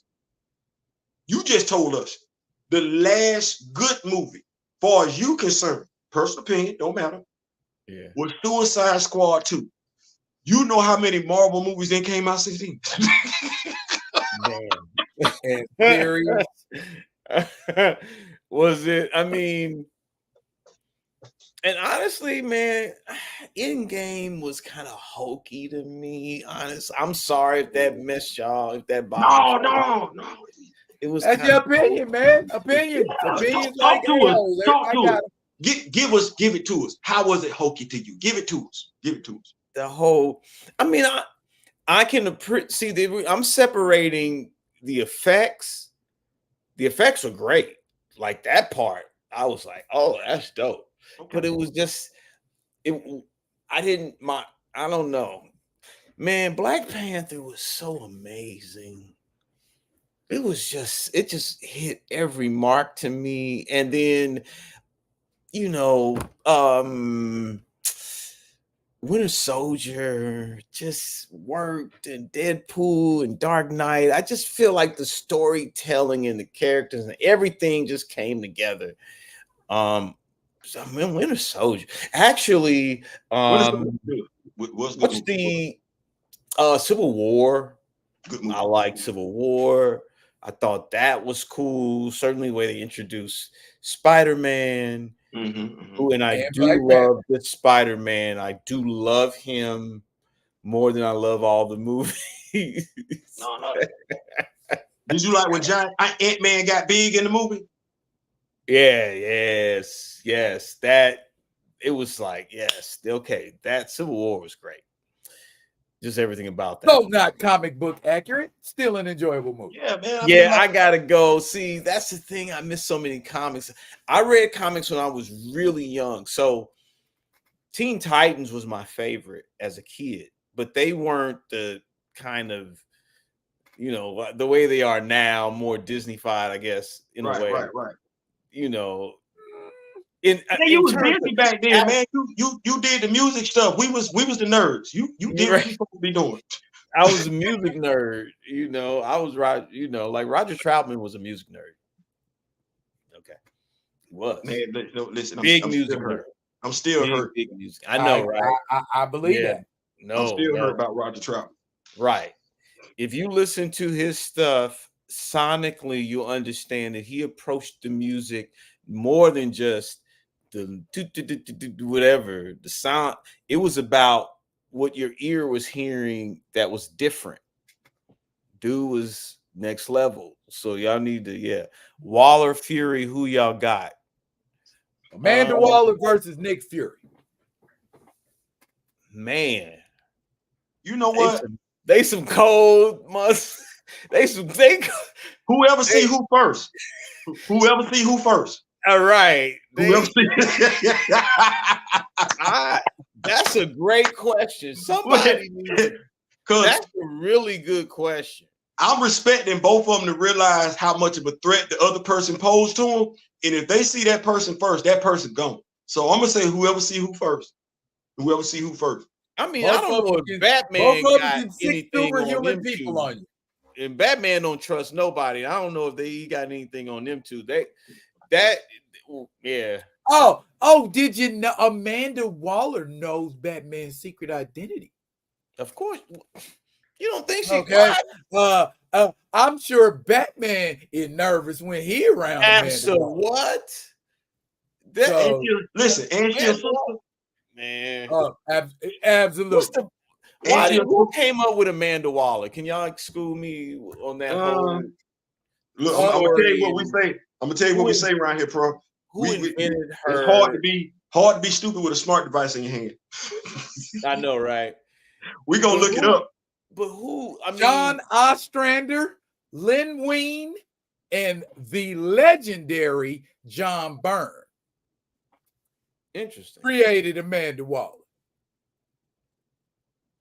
Now I don't know those people. Back in November of 1986. Oh.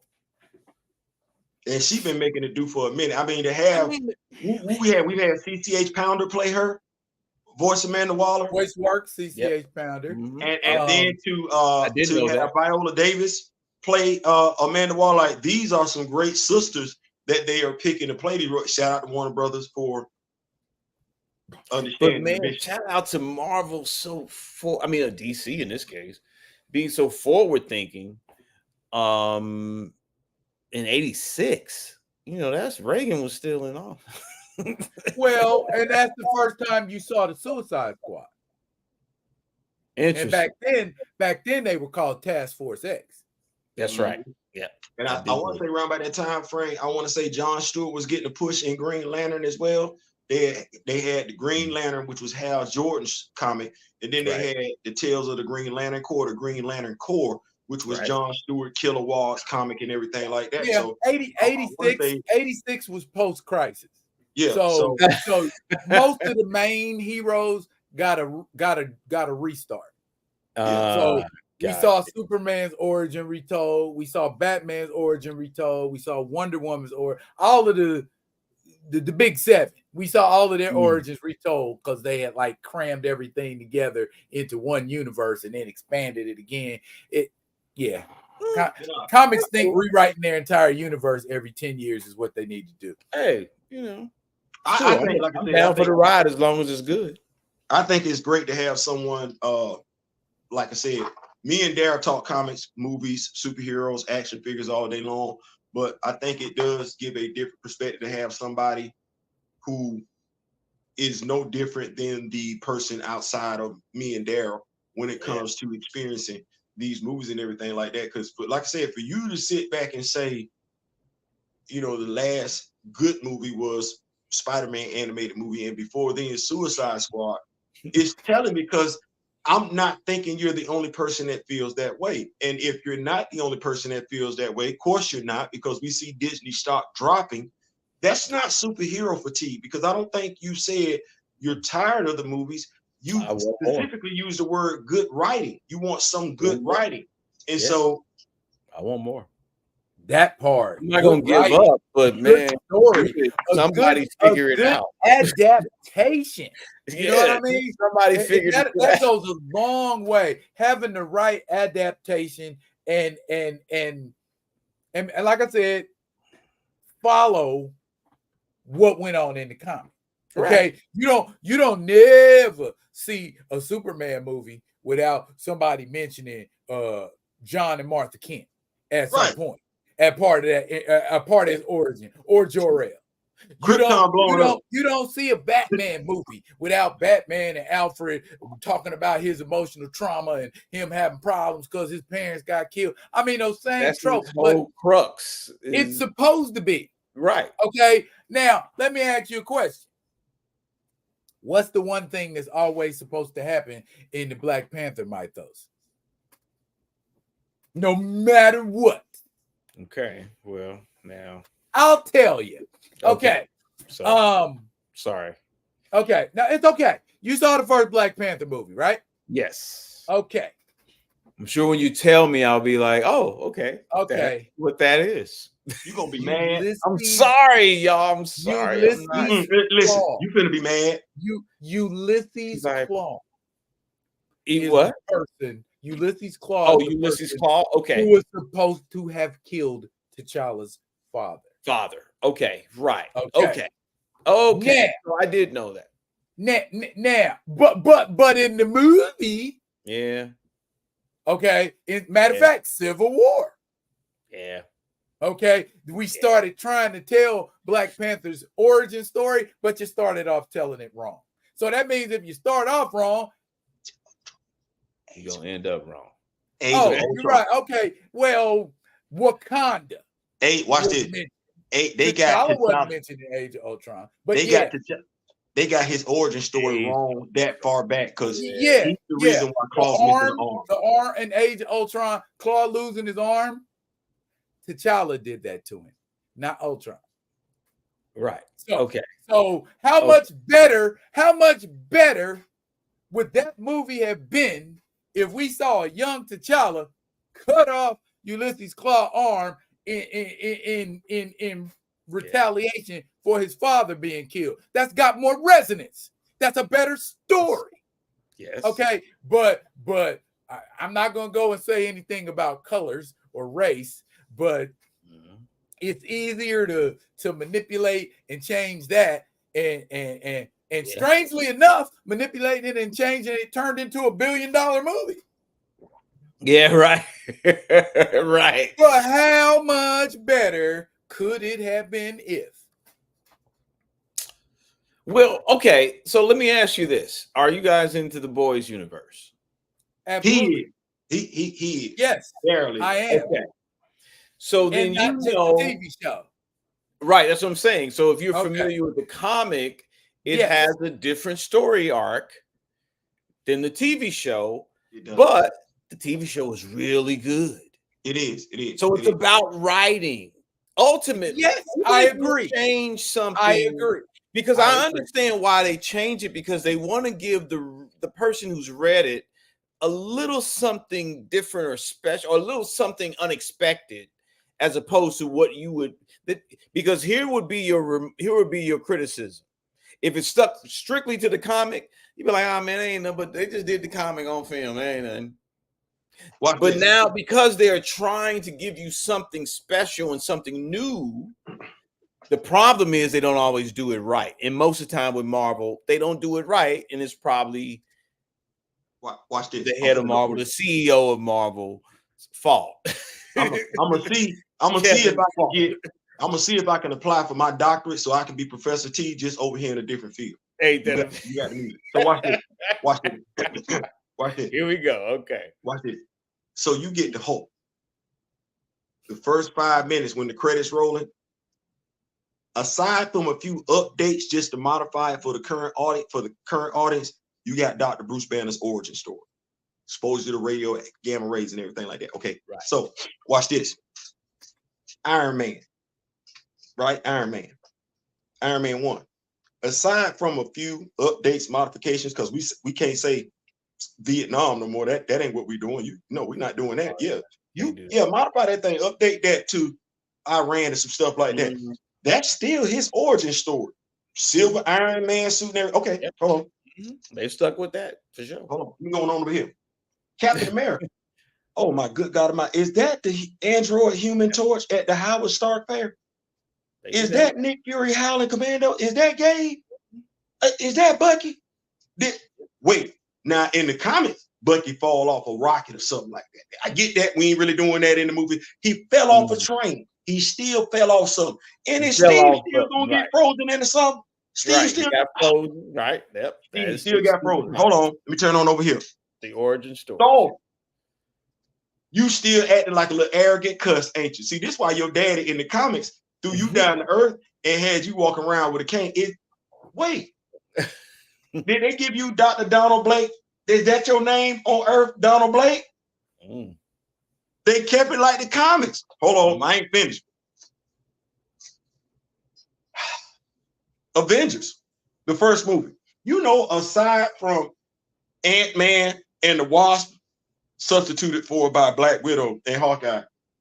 True. You mean to tell me the same dude that brought them together in the comics, Loki, you know, presenting a threat that no single hero could take down. You mean it's the same dude that's doing it in the movie too, Loki? Okay, well, I'm here for it. What you mean, T'Challa? Why is Claw getting his arm cut off by? I'm an Avengers fan. Why is Claw getting his arm? No, damn it, no. He didn't need to get his arm cut off. He could have did that vibranium with Ultron. Why is Zemo killing T'Chaka? That's Claw. That's Claw killing T'Chaka. Then, and this is a running joke in the Rock With Me Nation. I like to extend to you an invitation to be a member of the Rock With Me Nation. It's about rocking with those that rock with you. You rocking with those. You rocking with those that rock with you. They rock with you. You rock with them. Mm-hmm. The running joke in the Rock With Me Nation. Who the hell is in Jobu? I saw Major League. That's the damn idol. Pedro Serrano couldn't hit a damn curveball off of. T'Chaka's brother is named Sion. Who the hell is in Jobu? What? And Sion used to be a Black Panther. What we got about this traitor damn thing going on? See how you looking? That's what I was waiting on right there. That's what I was waiting on, right? Gotcha. Yeah, Sion used to be a Black Panther. He took over the Black Panther mantle after T'Chaka got killed by Claw.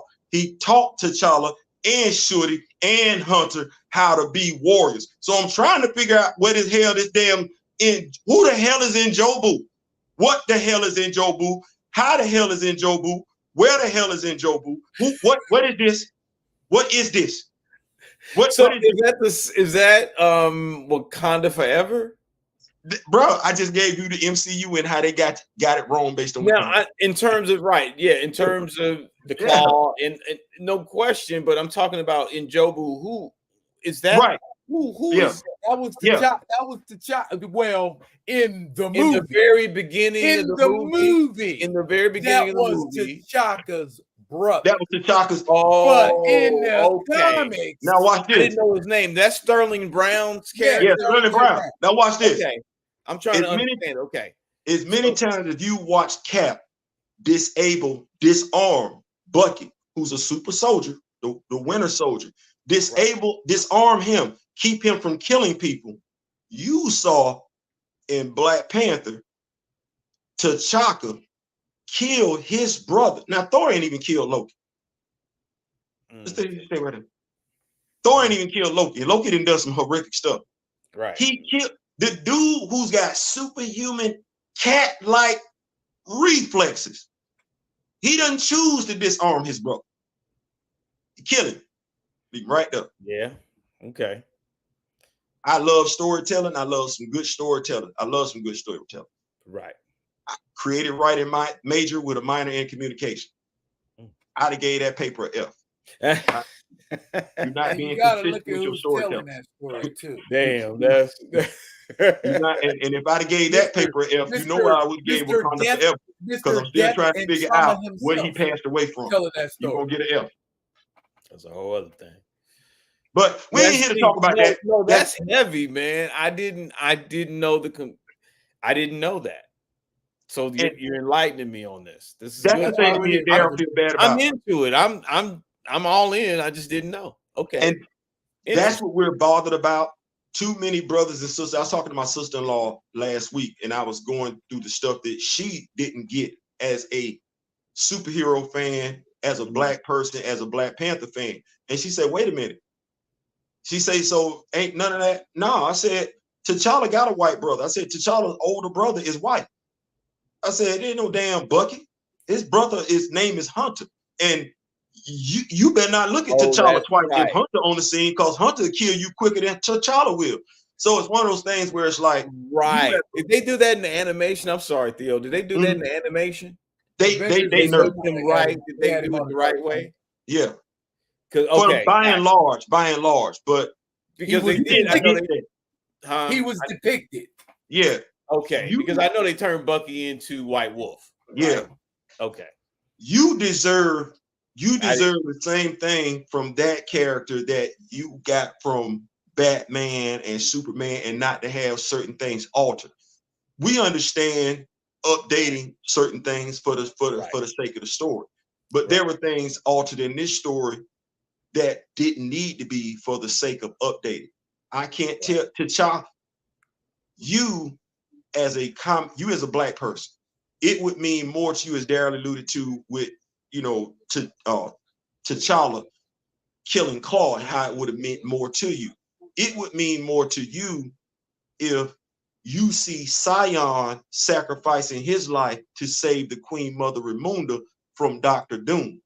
That would mean more to you as a fan, comic book fan, or Black Panther fan, as opposed to seeing his brother just snuff his life out. And those are the stories that if they're going to tell them, they're going to try and tell them through T'Challa Jr. T'Challa doesn't even have a child in the comic books. Him and Aurora ain't even together in the comic books. So it's one of those things where you sit back. What so we y'all try mad at Googler? Huh?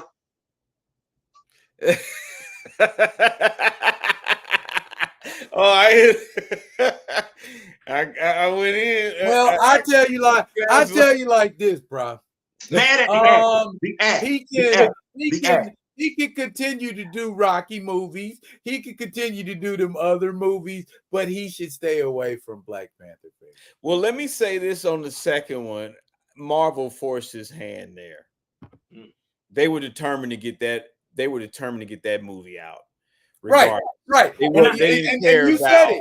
didn't care about the time. Marvel forced his hand. They weren't caring about that. You got 2 years. He's dead. You got 2 years. Put it out.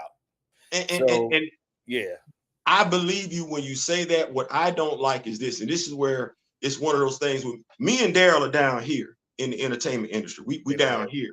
They don't have kids in the comic yet, Gray. I don't know. It's something we know. So we be like, okay, well, Marvel is forcing your hand. Why did you kill off the character? You did something with this character that's never been done with any other superhero in history, regardless of whether the actor passed away or not. You as a black man, not you specifically, I'm looking at Ryan Coogler. Yeah, they forcing your hand, but see, this your name attached to this. And if history don't tell us nothing else, if this goes south, black folks gonna judge you. They're not gonna judge the person that forced your hand. So this be me looking at Ryan Coogler, black man to black man. Bro, you better talk. You better say something. I'm hoping that got you in the contract. You got to take these L's. You got to take these lobs coming down range, because we know you did something you didn't have to do. Now, if you did it because you was told to do it.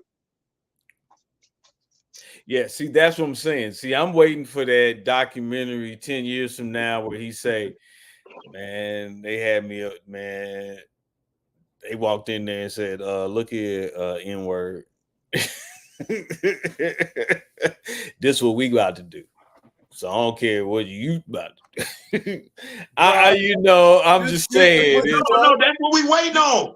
That put you up on some more. I hope that's what the story is based on what happened. Well, here. And Wakanda Forever was unwatchable.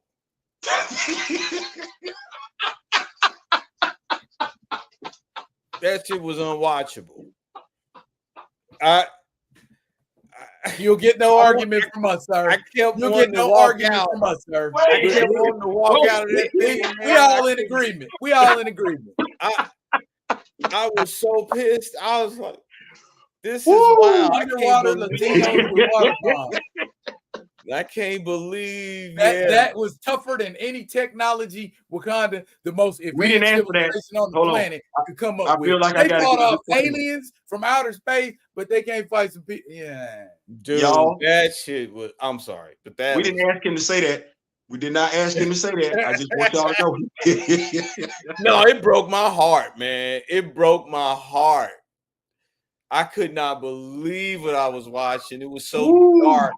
And I think the actors were sad, man. They were all still mourning it. They weren't over it.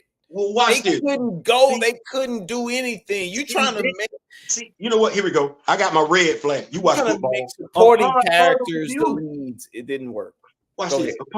Can I do upon further review? Yes, sir. So upon further review. So he passed away. August, if I'm not mistaken, 2020, Chadwick Boseman. Paul Walker passed away while the cast and crew was actually filming. This cast and crew, when Chadwick Boseman passed away, was still at the house. Yeah. Okay. So you a Black Panther fan. The story, remember I told you the local comic book store? Thank you, Ken. Actually, you ain't even got to do that. Marvel Unlimited, it's an app. It's $9.99 a month. Great resource for comic books and everything like that. Black Panther, Deadliest of the Species, written by Reginald Hudlin. In that comic, yes, T'Challa takes a blast in the face from Dr. Doom. He's put in a cryogenesis chamber, like Bucky did when they wanted to deprogram him in the MCU. Don't know why we didn't do this. Actually, a blast in the face would explain why you look different. We've seen this with Knight Rider, Michael, Knight Rider, Knight 2000. We saw this. It ain't like, you know, and Nate Moore is around about my age group, so I don't know. So is Kevin Feige. So this is good. And then watch this. Jonathan Major sitting right there. Him, Chadwick Boseman, they was both on the Five Bloods and everything like that. Him off of what they call that, the show he was critically acclaimed for and everything like that, with the horror movie. Yeah, he's sitting right there. He ain't doing that. Well, he can go to Marvel now. Why this? I'm just saying, like back then, he wasn't doing nothing. Lovecraft Country. He's sitting right there. Chadwick Boseman passed away. 2020. Yeah. We shooting in 2021. June 2021. Okay. Like I said, I don't like losing money. Y'all gonna be able to come and shoot this movie? Oh, I'm still, if you say you still got an issue, I'm gonna recast your role. Are you good to come back and shoot this movie? If I'm Marvel and I'm trying to make money, I just made 1.3. I'm trying to get 2.6 or 3.9. I just got 1.3. I'm asking Kevin Feige, you good to come shoot this movie? Okay. Hey, we got to get T'Challa back up in here. Get Jonathan Majors on the phone. Right. Come on.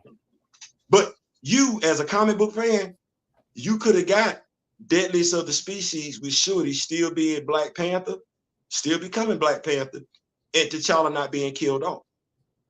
I'm hoping what you said is true, that they gave him the marching orders. That's what right. Yeah, that's what I'm saying. I'm hoping they gave him the march. Hey, boy, hey, kill him off. Right. Kill him off. South Park. Yeah, that's hilarious. But no, you're right. I know it's weird. It's just you gotta hope that Coogler just was at the mercy of the studios. I'm gonna say this. In a way, it makes sense. I tell you like this, bro.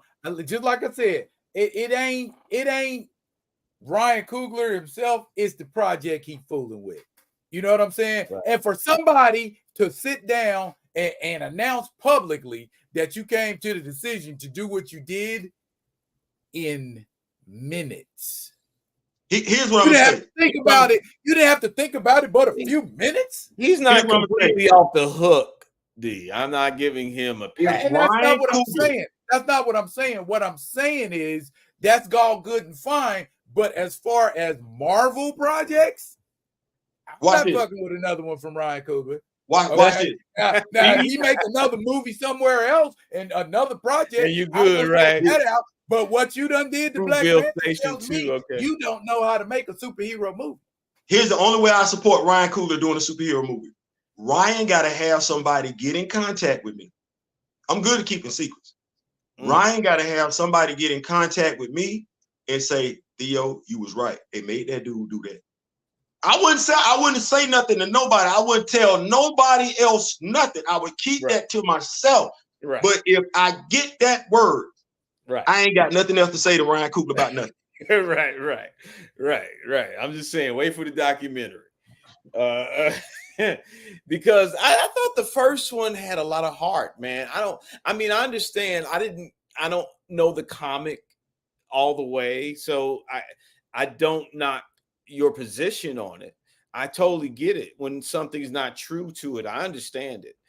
But in terms of the heart of it, I thought it captured something. And I think because it pulled in so many people and did so well, honestly, it's easily, no matter what anybody says, it's easily one of the best Marvel comic films ever. Absolutely. You have to put it in the top 5, right? Absolutely, I no, think absolutely. just by Absolutely. the numbers, just by the love of it, and not just by Black people. Everybody acknowledged that that was a really good story, told very well, even if it wasn't really true to the actual comic storyline. Well, let's There's spend something to it. There's something to it. let's spend And something forward. there's something to expound from it, because let's say the next person does it. So is it? I don't know. It's Coach to not what is it, Tanashi? Forgive me if I'm wrong. Ta-Nehisi Coates. Yeah, Ta-Nehisi Yeah. Coates. Okay. So was he involved in the first? He wasn't involved at all. So will he be involved in any future? Not at all. Does he? They That I know they of. didn't consult with any comic book people. So he is not ever going to be. No one's ever said, or he's never Disney said. and Marvel do not consult with people in the comic industry damn, for like, really? feedback about their comic-based Like, movies. this man has done. Sound crazy as hell, don't it? Like, I just thought it was him, right? I just because of the whole, the pandemic. Not Rodney King. Goddamn, I'm old. Yes, everything that's happened since the pandemic. I just thought there's been more of a, trying to. it's crazy. It ain't Black even a Panther, the pandemic first thing. It just we want to tell an original story. The first movie. Because you can own that. Because you can own it that way. Follow the money. But they own the IPs outright, so it don't matter. Yeah, but it's a new story. It's an iteration. It's a different licensing involved if it's a new story. Right. Now, remember you said if it doesn't stick to the original, you get a different licensing because it's a brand new. That part right there. Right. Remember you said the first movie it moves it made you feel something, right? Right. Well, a lot of people don't remember or realize that Chadwick Boseman graduated with a degree in directing from Howard University. Oh wow. The languages that they spoke in not only the Black Panther movies, but in Captain America Civil War, that was heavily influenced by Chadwick Boseman. The executives were comfortable with Wakandans speaking fluent English. He's like, they've never been colonized. So how is that going to be the case? So when you look at movies, when you look at movie, true.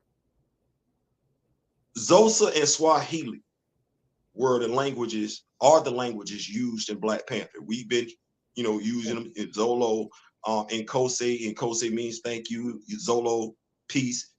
What did you take? Because the movie, you did say that the movie was impactful, the movie was moving. What did you take away from the first movie? You know what? Honestly, I think what carried it a lot is just Chadwick's presence. There was just such, and maybe as a Black man, maybe I dialed into that. I can't lie. It's always amazing when we can have just some genuine, masculinity that's not, steeped in this whole machismo, and I'm, that he ain't to be messed with. And yet he loves everybody, and yet he ain't to be. I think it had a lot to do with that, and the Blackness. I kind of bought into that too. It's a lot of that spoke to me also. And I didn't think the storytelling was that bad. I also liked the technology. Action was kind of iffy. It's funny. I liked it better the second time I saw it than the first time. The first time I saw it, I honestly was like, it was cool. I was waiting for it to go here. And the second time I looked at it here. I dealt with it right here in my heart. You said something earlier, and I apologize, Daryl. I apologize, Daryl. You said something earlier, just previously, Chad, with just his presence in the film. And because I think I understand what you're saying, but I want to see if I can bring it home a little bit more just by asking you this question. What was your initial response when you found out he passed? Broken. That's what it was. And that it was over.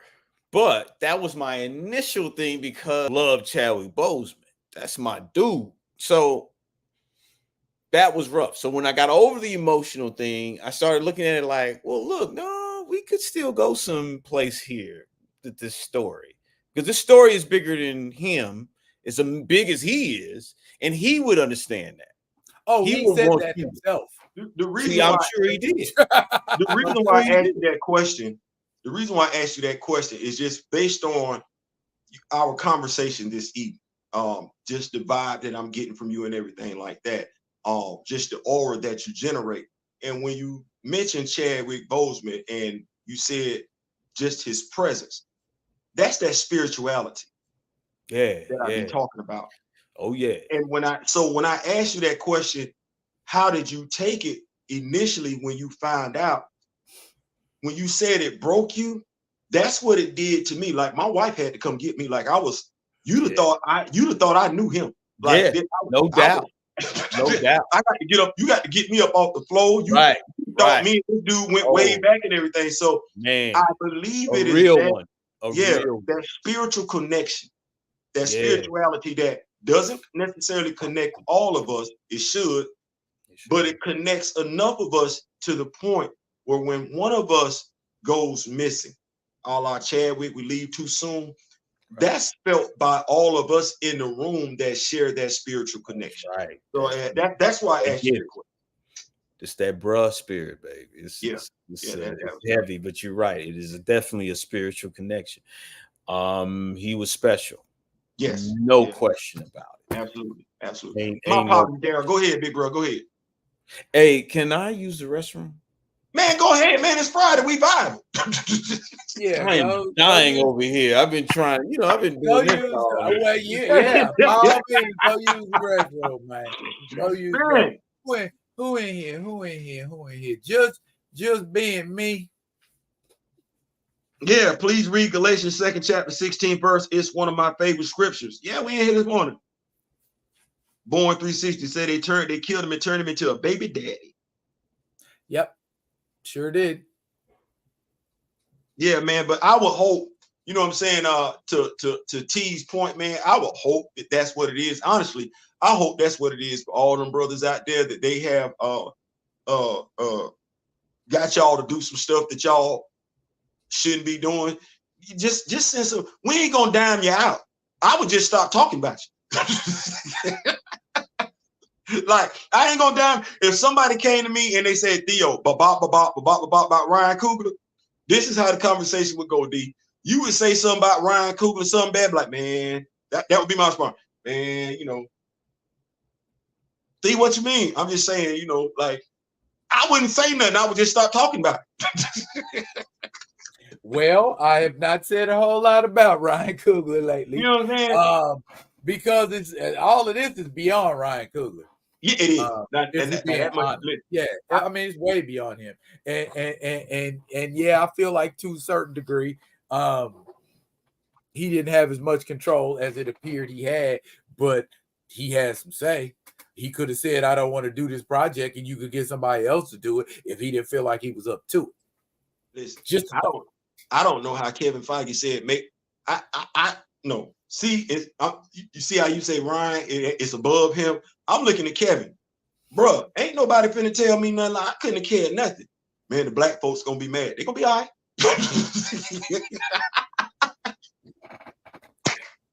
Because I'd have been like this. Which black folks gonna be mad? The ones that know about T'Challa or the ones that don't know about T'Challa? The ones that don't. I don't care about them. Yeah. I don't care nothing about the fan that don't know nothing about T'Challa. No. Well, sir, we gonna get this 2.6.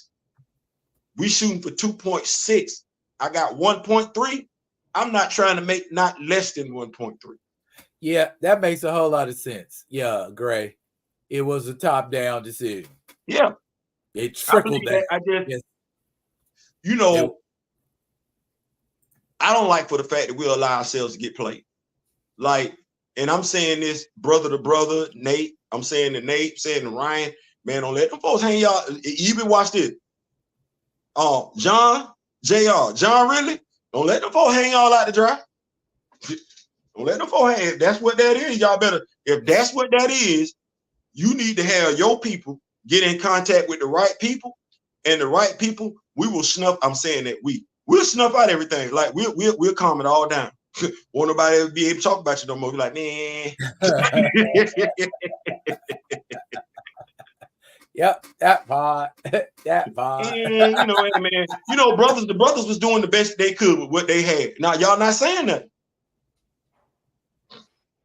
Yeah, well, it just, I don't know. It's just like I was saying earlier. You can put stuff into the media, and we pay way too much attention to that shit.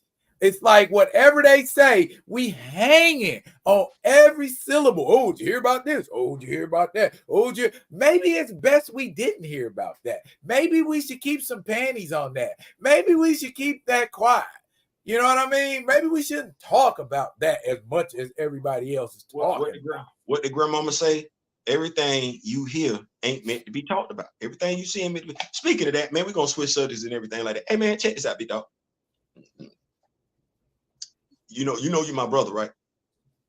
Okay. You went ham the other night. Action figure. You did. I saw you. You did your thistle. You did your thistle. So okay. So picking up what you was putting down. Speaking of, you know what? Let's bring. And I don't believe he do it, but we're gonna go ahead and do it anyway. We shifting gears, Big T. We shifting gears. We going over the action figures. You collect action figures? Nope. I don't. Okay, all right. So that's all right. That's all right. Welcome to this part of the show. We here now. So, big bro. My nerdum is weird. I know. No, that's like, listen. You know what? I look at That's you like level. this. You can't do everything, big dog. You're a musician. You can't do everything. You focused over there. Listen, say something for us. Let us get in on some stuff. So, Angel, the one that's on pre-order, folks already got him.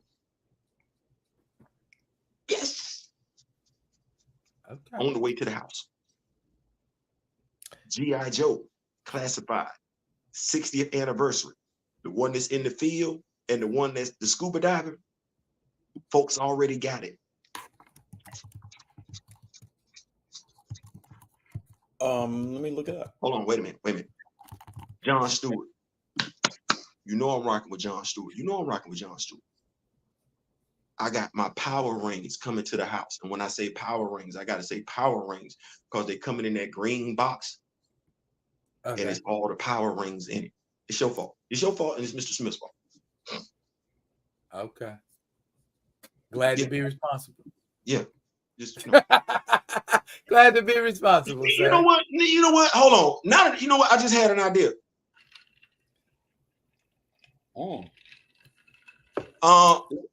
Angel action figure.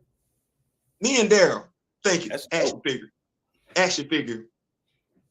figure company. That's what we're talking about. We want to put it. So I'm looking at you. I'm looking at you and I'm seeing a vision. And I'm combining it with my childhood days, Teddy Ruxpin. I'm looking at you and I'm seeing some action figures. How many members was in the group? 5, 6? Originally? Yeah. That was 5. 5. Right. I'm looking at action figures. I'm looking at a diorama. Background piece and everything like that. I'm looking at 5 action figures. Look like brothers. Different heights and everything like that. Different face, head sculpt, thing like that. And they on the stage. Little diorama set piece and everything like that. And Bluetooth. We say Bluetooth. So you could put the little flash drive in and everything like that right now. And they just moving, back, forth and everything like that to the beat. And they singing the song. They ain't saying it. You see what I'm saying? Microphone and everything like that. Daryl, I think we got something. Daryl, what you think? Daryl, I think we got something. I think we got something, bro. Once we get that music situation all clear. Yeah, once we get music, I think we got something. I think we got something. I think we got something. Yeah. Speaking of which, can I ask you a question? What's going on with TikTok? Oh, in terms of now, which one? Because y'all music, because I was trying to proper hype the show for the night, and I was trying to use the song, and I couldn't use the song. Yes, That part. because That part. is it? I forget which music group connected to Sony will not allow TikTok to play any music that is under They the Sony. pulled a bunch of their music off of TikTok. Bro, I'm pissed. They took my classic, man. They I love that. Yeah. bro, I said, damn, why I can't do my classic, man? I'm trying to hype up the video. I can go to Instagram and play it. I can go to YouTube and play the song. Right. But I can't play the song on TikTok. Really? Yeah. Yeah, I had some videos. I uh, had some videos up on TikTok, and I had to change the music because they took the music out of the videos and just, it's like that video looks stupid with no music. So, I had to find some different music to put in it. Yeah, they took a gang of songs off of TikTok. Yeah, I'm mad. I'm sitting up there. I'm like, I'm doing the song. I got a thing for you, baby. And Mike Tyson is talking in the background. I'm like, that ain't what that is. That's not. I just want to know if I can get some lemonade. No, that's not what you're supposed to be saying. I know, right. So yeah, it's out there. When did it? Let's see. The band started. How long did it start? Yeah. Why is my music blocked from TikTok? Yeah. Yeah, man, it hurt my heart. I'm like, yeah, I don't know, and it's funny because when it happened, I think other music companies are going to follow suit. So I don't know if it's going to be a whole thing. It does kind of suck, but from the this is me. For folks that like listening to y'all music, take them back and they able to like do like some content creation and everything like that. It does take away because TikTok was that platform that actually was, by and large, dedicated to that, because you can't really do that on YouTube or Instagram. Like, that totally sucks. So, right. No, I mean, but if they're not paying y'all for it, I mean, yeah, y'all need to get y'all changed. And that's the thing, and because I'm sure, because it's Universal that owns it. So they're like, yeah, yo, you're not paying. So no. And everybody's like, give me my money. You ain't wrong about that one. Yeah.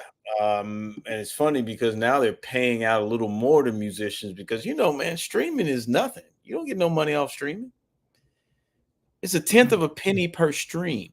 A tenth of a penny that you split between whomever you wrote that record with. So the only people making money off the streaming is the labels, because the money is made in the owning of the actual recording, not the owning of the song. That's two separate things. People don't understand that. The song is one thing. Owning the song is one thing. Owning the recording of that song is separate. This is why Taylor Swift was smart. Taylor Swift said, you know what? So y'all not going to give me all my money on this recording? I'll just re-record it. Because I already own the song. I'll just re-record it and everybody will buy my new recording of it. But see, and of course, the record labels got hit. Now the contracts are set. You can't do that no more. Let me ask you this question. How does that play then? Dang, baby. How does that work then with artists such as yourself in regards to, because from what I've heard, like that, I don't know, I'm ignorant when it comes to it. You make most of your money as an artist going out on tour. Yeah, right now. Yeah. Okay. So my question would be, how does that what they were doing before, how would that affect artists such as yourself who, did their thing back in the day and were now to go out on the road? Because like I said, there's still a demand for y'all out there. Like I'm not tripping. Y'all folks would come see y'all and all the other acts that y'all name because people in their 20s are still listening to the music. Yeah. How does that play the financial aspect of it? Is it more feasible for y'all to go out on the road now than when it was before? Do you get more of a payout now? Yeah, sort of. I mean, the difference is, honestly, no. Let me tell you why. Because back then you out more. Okay. When you hot, you out all the time. We was out on the road all of 93, 94. So there was a good lucrative times from the road. So it all based upon how hot your record is. So yeah, so now, it's a little rough because you know, when you older, man, it's just different, man. People don't buy records. You I right. understand it. I don't penalize people for it. I get Right. it. It's just the nature of the business. I ain't expecting you to go buy my record just because I did it. You know, you got to be moved by it. Who will buy whatever? You know, it's rough out here. Spend your money on anything is rough. you know, if you're gonna buy some, you putting down some money on a record today. I'm like, man, you must really like this record. It's rough. You know, you said that earlier. And I'm saying, I be trying to say I'm a music type of person. And I'm like, damn, because like, okay, yeah, because there's really no outlet for y'all. Like, and I think that's the thing, because radio ain't it. Radio ain't it for artists. Like especially R&B artists, they playing something different. They got an agenda, they pushing.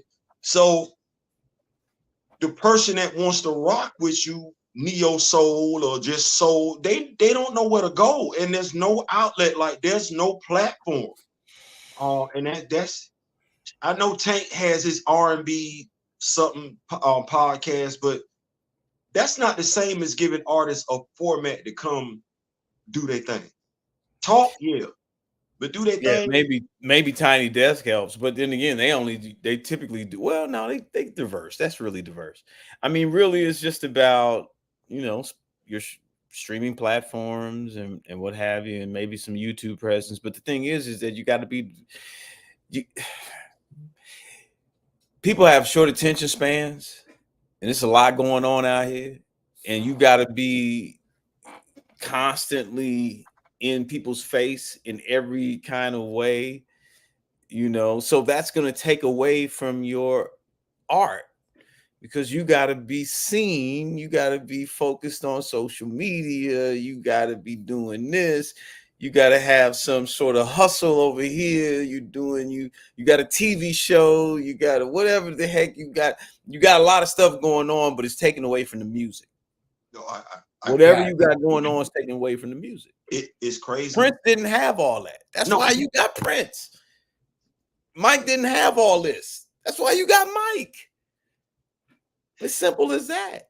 You know, it's crazy. Me and Daryl do get that, because our channel is a YouTube channel, comic books, superheroes and everything like that. But there's so much more going on in regards to the channel. We'll find ourselves getting caught up on something over here to where you wish you had an assistant. Yeah, man. Yeah. But then you got to split money that you ain't making yet. Yeah. Now you start thinking a little bit why they was raping us.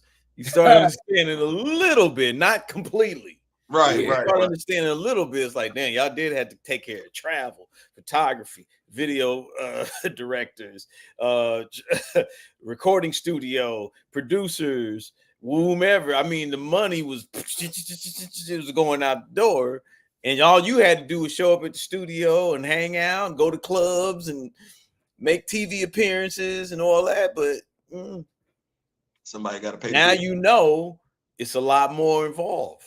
Yeah, and that is a lot of work. Indeed. And it's a lot of, you know, you can do it with a lot of things. Our phones can do almost everything. So you got the resources, but now it's a lot of noise because it's a million people out here doing records. Everybody doing a record. Everybody got something. So how do you can't sell to everybody? Like I said, man, you ain't saying you ain't saying that one wrong thing I didn't heard tonight, but like I said, man, I just want to let you know, man, y'all mixed. Like I ain't well, lying. I appreciate it. Man, it was special, Theo. I'm loving the fact that we had that and that we experienced it. That's the beauty in it. I'm fine. It was beautiful. And the fact that people like you love it, man, I love that you love it. That's what it was for. Dark and lovely. I tell my wife that all the time. I say, look, I said dark and lovely, no one above it. You can't ever. Man, listen, dark and lovely, no one above it. Ooh, girl, you really got it going on. Sisters can't hate me for nothing. They got to give me my props all day. First line. Dark and lovely. And that was the thing, man. Like y'all, other groups like y'all, man, it was the soul. And what D and I talked about, you know, other people in our age group, the soul we feel is what's missing from music today. You know, I like all forms of music and everything, some more so than others, but there's something to be said about 4-5 part harmony. There's something to be said about romantic music, R&B, the rhythm, because all we got is rap by and large. There's something to be said about love music, love making music, soulful music. I cannot wait. Don't know if I'm gonna be here, but I cannot wait for that pendulum to come back this way. You know, I'm good with the rap, but I just want it to come back this way. Fan for collecting, I'll let you know in a second, but I'm gonna answer this question. Okay. So what do you think James Brown, Al Green, who's my man, Bobby Womack, even R. Kelly, where they backgrounds? Where they grow up? You think they were well to do? You think they had money? You think they, no, they came from the struggle. It's in the name of the music. Yeah. That's now, where you think Jason Derulo grew up? You know who Jason Derulo is? I do, yeah. Okay, where do you think he grew up? Suburbs, probably. Yeah. I don't think all struggle. Okay. Every artist, I'm getting that energy. Yeah. Well, you think every artist of this generation grew up? Did they grow up with the struggle, with the real struggle, with the not knowing what eating bologna sandwiches? Did they grow up with that? No, that's the soul. On the grassy high. That's the soul. The soul is in the bologna sandwiches. The soul is in not eating. The soul is in that. So if you don't have that, where do you think the soul coming from? Oh, I like what Gray said. Because all you're doing is what's popular. He said it takes something to sing about something. Yeah. I'm feeling it. I'm not saying that they're not talented. There's certainly some talented cats. There's a lot of talented people out now. Honestly, I honestly like. If we just sat and went through it, it's a lot of them, honestly, that I'm like, wow, that's talent. They really got some talent. That dude, who is the cat that sounds like Marvin Gaye? London, October London. Yeah. October London. I mean, cats like that, it's like, ooh, okay, you get it, but you don't come from it, but you get it. And I gotta respect that you get it and you want it and you trying to you doing the best you can. No, considering the fact that you don't come from it. You don't. That's a pain. That pain, man. That's a different thing. That the thing that these kids are listening to is something that they never experienced. It's the 90s, man. What? We were living through crack. It was a tough time still. I'm gonna say. SWV and all them groups and Joe Cini, they some man. Casey and them come from North Carolina. They from the hood, man. I feel what now the rap game is interesting, but still the thing about the rap thing again, because of New Day, if you do a rap song that pops, you hot immediately. But the thing is that soul is a stew of life and circumstances and journey and going through things and struggle that these kids don't know nothing about that. So they can't be penalized. Honestly, they can't be penalized for it. It's just not their experience. When you say that, they don't know it. When you say the soul, you talk about some cats like Jason Derulo, where they come from. It makes me think about it because I've never really thought about it like that. And I knew something was missing. And when you put it like that, maybe say, okay, well, Jason Derulo, cats like him, they're only able to sing about what's popular, thus the terminology pop music. Well, when I think about what you're saying, the hard times, the struggle, that's the soul, I go back and I think about the music group Confunction. One of their best hits, man, Love Train. Come on. But that was based on a true story. Buddy, him and one of the band members was hollering at the same female. And it was effing with him. That's in my top 5 favorite groups all time, and you tell me I didn't know that story. See what I'm saying? And that song been done. Drew Hill redid that song. Not only did Drew Hill redo that song, but what's your boy name? Anderson .Paak and Bruno Mars. Yeah, they just that song. That's what you just said. That hit home because that song was done when I was a kid. Here I am, 50-something odd years later, and folks remaking that daggum song. Yeah. Come on, man. And you know them cats experiencing. I know somebody that knows those cats. I met a few of them, but they got the biggest checks they've ever seen in their lives.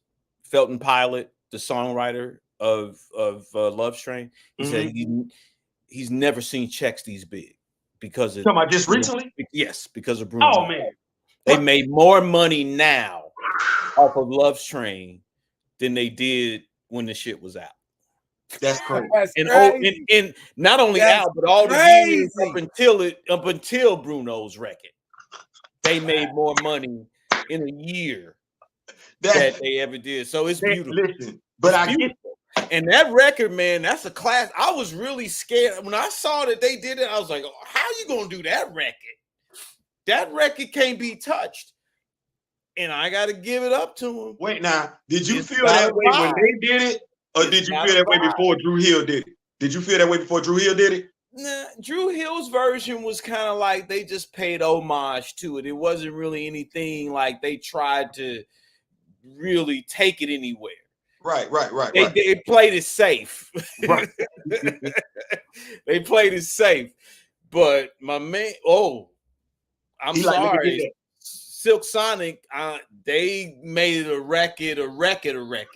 But that's production and that's what have you. They kept the essence of the record all the way through, but just added little elements in the overall production that just said, oh, there it is. That lets you know that song was just an amazing record. No matter what era, that was a record. If in heartbreak, you've been soaking. Yeah.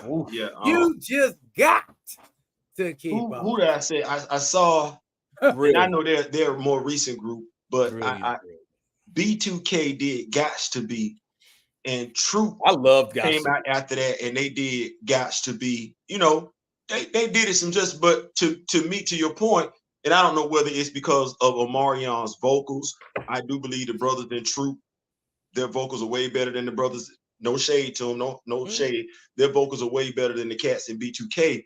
But I understand what you mean when you say they played it safe, because I'm looking at the brothers from Troop and I'm like, y'all should have blew that song out the water. Because I can't sing like y'all, and I know damn good and well I shouldn't be singing. No, we should never sing B2. We should never sing Gots to Be and play it. No, y'all need to kill that. So I get to your point. Bruno Mars, you need to find out. Maybe Steve and from Troop wrote that song, and then that's why they redid it. I had never heard their version of it, so I'm not here. Yeah. But he's the writer, Steven. What's my man's name? Steve. He's don't make me Troop. I can't know because the main singer, the main dude. Yeah. So he wrote a few songs like for that group, I think, and even like that would be Steve Russell. Yes, Stephen Russell. That's it. That's the Slender brother, right? Steve. No. Stephen's the heavier set cat. Heavier set, bro. And man, he wrote for, it's not just B2K, but what was the group before him that Marcus Houston was in? Oh, I know what you're talking about. Immature, one of them. So one was Batman. Right. They're all what's the producer's name? I can't think of it. Anyway, I know. We know what you're talking about. Like brother. Chris Stokes, something like that. Stokes. There you go. Stokes. Yeah. Chris Stokes. So I don't know if anybody in this, group, they hip to all that they just soaking it in. 90s. They just soaking it in, bro. I know, right? It's like they may be getting bored with all my 90s. No, man, listen, no, really, man, no. This the place to be, right? Really? We Well, talk music. I get it that they love it. I understand why they get it, man. It was the last era of soul. It was it. It was the last true era of soul. No And lies then- detected. Why No did it lies just detected. cut off immediately in 2000 and just said, I mean, how does that happen? Bro, man, listen, we still trying. You'd know better than we would. Oh, the internet. Let me tell you what y'all had us doing. And So when the I say internet y'all, actually popped off in 99. It came to be in 94, but really popped off in 99. That's when everybody started buying computers and what have you. So then the internet and Napster took Yep, over. I had and my it was just gateway. a wrap.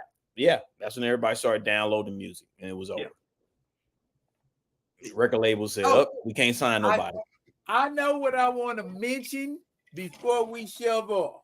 Mm-hmm. Okay. Now, I know you living down south now. Yep.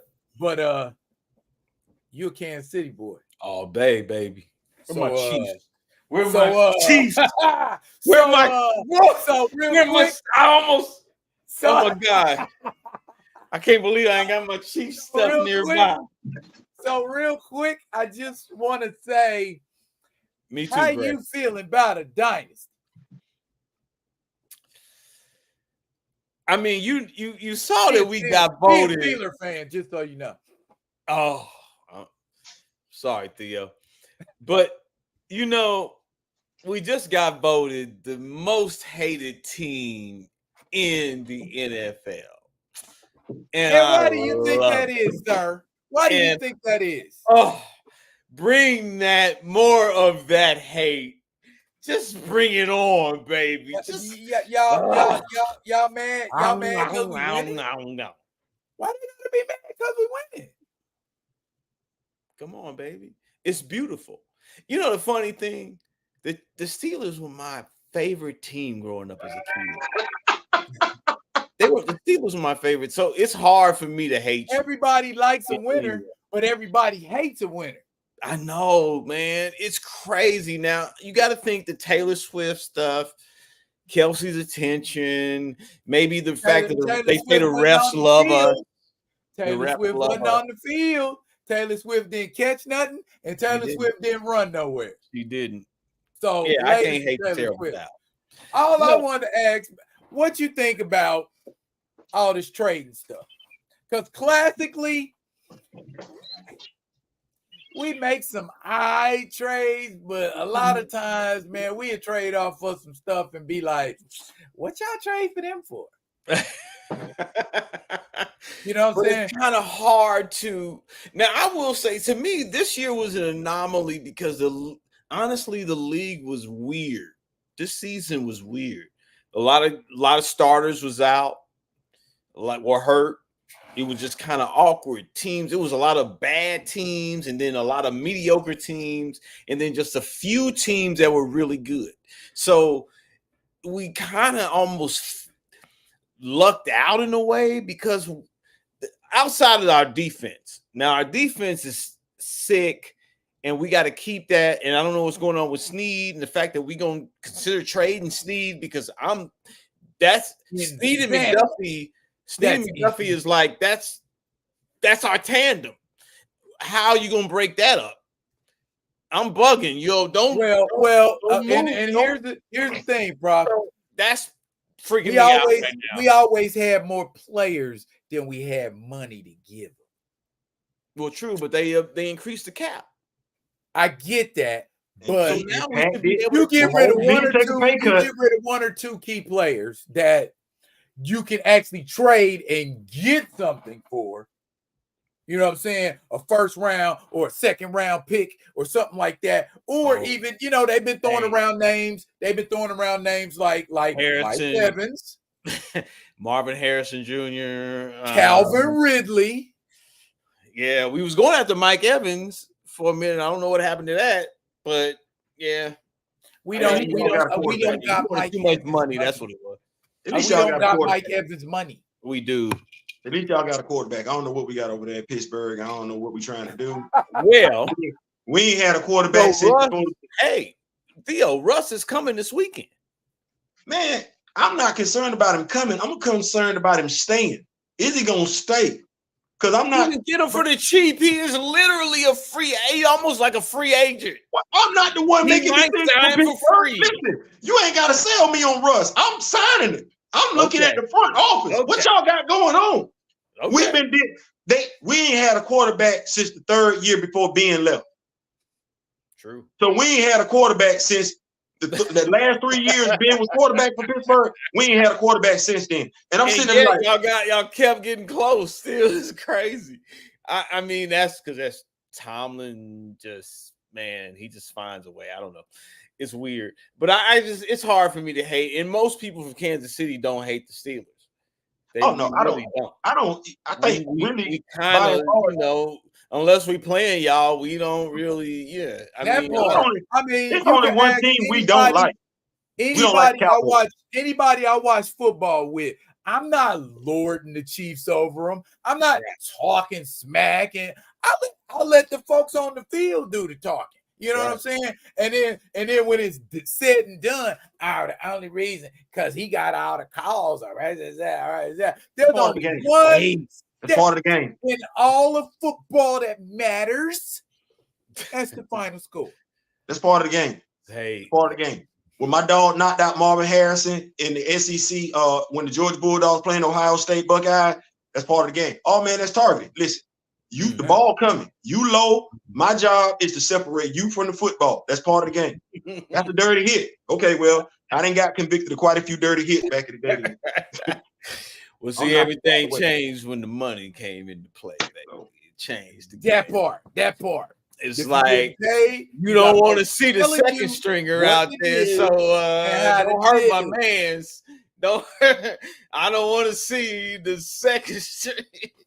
Don't hurt my man's. Let me see the money, baby. The quarterback, you better throw that ball someplace where you don't endanger him, because I'm coming. Right. Hey, I mean, I know it's a weird thing, that whole dynamic with football and protecting cats, and it's weird, yo. It's just, what do you do? The money. You go out. You know what? If I had to say, I think, particularly with the gambling now, the NFL, man, the NFL was like anti-gambling. Y'all remember that? They was like super anti, like, nope, we don't know no part of that. You could get in trouble. We don't want no part of that. You still can. If you playing in the league and you gamble, you can still get in trouble. Anybody else? Oh no, fair game. Yeah. Well, well. There's workarounds, baby, because it's too much money. Yeah, the money, baby, and it's just crazy. The gambling with the gambling, and I mean, it's the interest in the NFL is at an all-time high. It's at all. I mean, when we thought like several years ago it was at no. Now everybody's engaged because people are making money, man. I'm talking to people like, you don't even know nothing about sports. You're like, can I put Saquon Barkley in my? I want to put Saquon in my. Watch this. You don't know nothing about football. Saquon Barkley. Watch this. You ready? Do you know how much money? Because I'm not a Kansas City Chief fan. Do you know how much money you and Daryl could make right now if y'all just started your own Kansas City Chief podcast? I know, boy, right? Do you know how many Kansas City Chief podcasts there are out there right now? No. The reason why I'm saying is because you and Daryl got something that other folks can talk that other folks can't talk about. Folks, I don't know. Okay, right off the rip, give me another artist aside from Taylor Swift that's talking about the Kansas City Chiefs. No, you already coming with built-in cachet. Daryl finna bring everybody and their mama from Alaska. Listen, by the time kickoff come around in 2024, you and Daryl then got invited to Kansas City Chief football game. I'm not making that up. No, that is exactly what the hell that is. Folks gonna eat that. You mean tell me Prof T knows something about football? That's the first thing they go. You mean the dude from To the Extreme knows something about football? You mean it's a disc jockey from Canada that's a die. Who the hell is he's an act? Oh man, damn. Edutainment is what, man, y'all would kill it. I just want to come on the show. I wish I had time for it. I would. I mean, if I had, man, I love my Chiefs, but man, it is the time. I appreciate it, Theo, but it that, is earlier that and all of the podcasts we'd have to compete with. Yeah. But you said that earlier though, time. What you have to do as an artist, you don't have time to do all that stuff. The studio was doing all that stuff. So you hit that nail once again on the head. It is Diabolical Nerd. 90s like my grandma's homemade band put in today's era. It's to put in no comparison. Back then we had the majority of figured art from now. It's like preserves nursery around baby time. Hey, listen, we got some fools amongst us now. We got some food. We got people that ain't got. Oh God, people, that right on for that. That's good. We rocks with the Diabolical Nerd. We rock. Yeah, that's hilarious. Yeah, hey, yeah. Banana pudding versus instant pudding. Yeah. Well, it's so much as to blame. There's so many culprits in that. I mean, you know, social media alone. Football talk.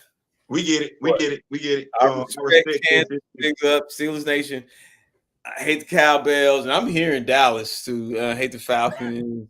Honestly, I hope the Falcons get Kirk Cousins. I think that makes sense. And the Cowboys, you know, I don't hate them like I used to. I used to hate them. He said he got a sick and shut in list year round. They seem like they just always more flash and dash than substance. It's like, and I'm going back to the Billy White Shoes Johnson days when they, you know, Steve Bartkowski was their quarterback and everything like that. Like, Steve Bartkowski. Billy White. Okay, Fulton County Stadium. Okay, nothing. Then you get Deion Sanders, and it's like, okay, we got nothing. Then you get Michael Vick. It's like, okay, we got the Michael Vick, nothing. Then the biggest nothing. You get to the Super Bowl, and folks still trying to figure out how you blew that lead. Mind you, that was your second time in the Super Bowl. Brother. You ain't gonna do it. I like the Falcons. If for no other reason, they in Georgia. I like the Falcons. But they just seem like that team that's constantly about getting you excited for nothing. Yeah, it sucks. That's why I'm like, I really want them to get one. Sort of like New Orleans.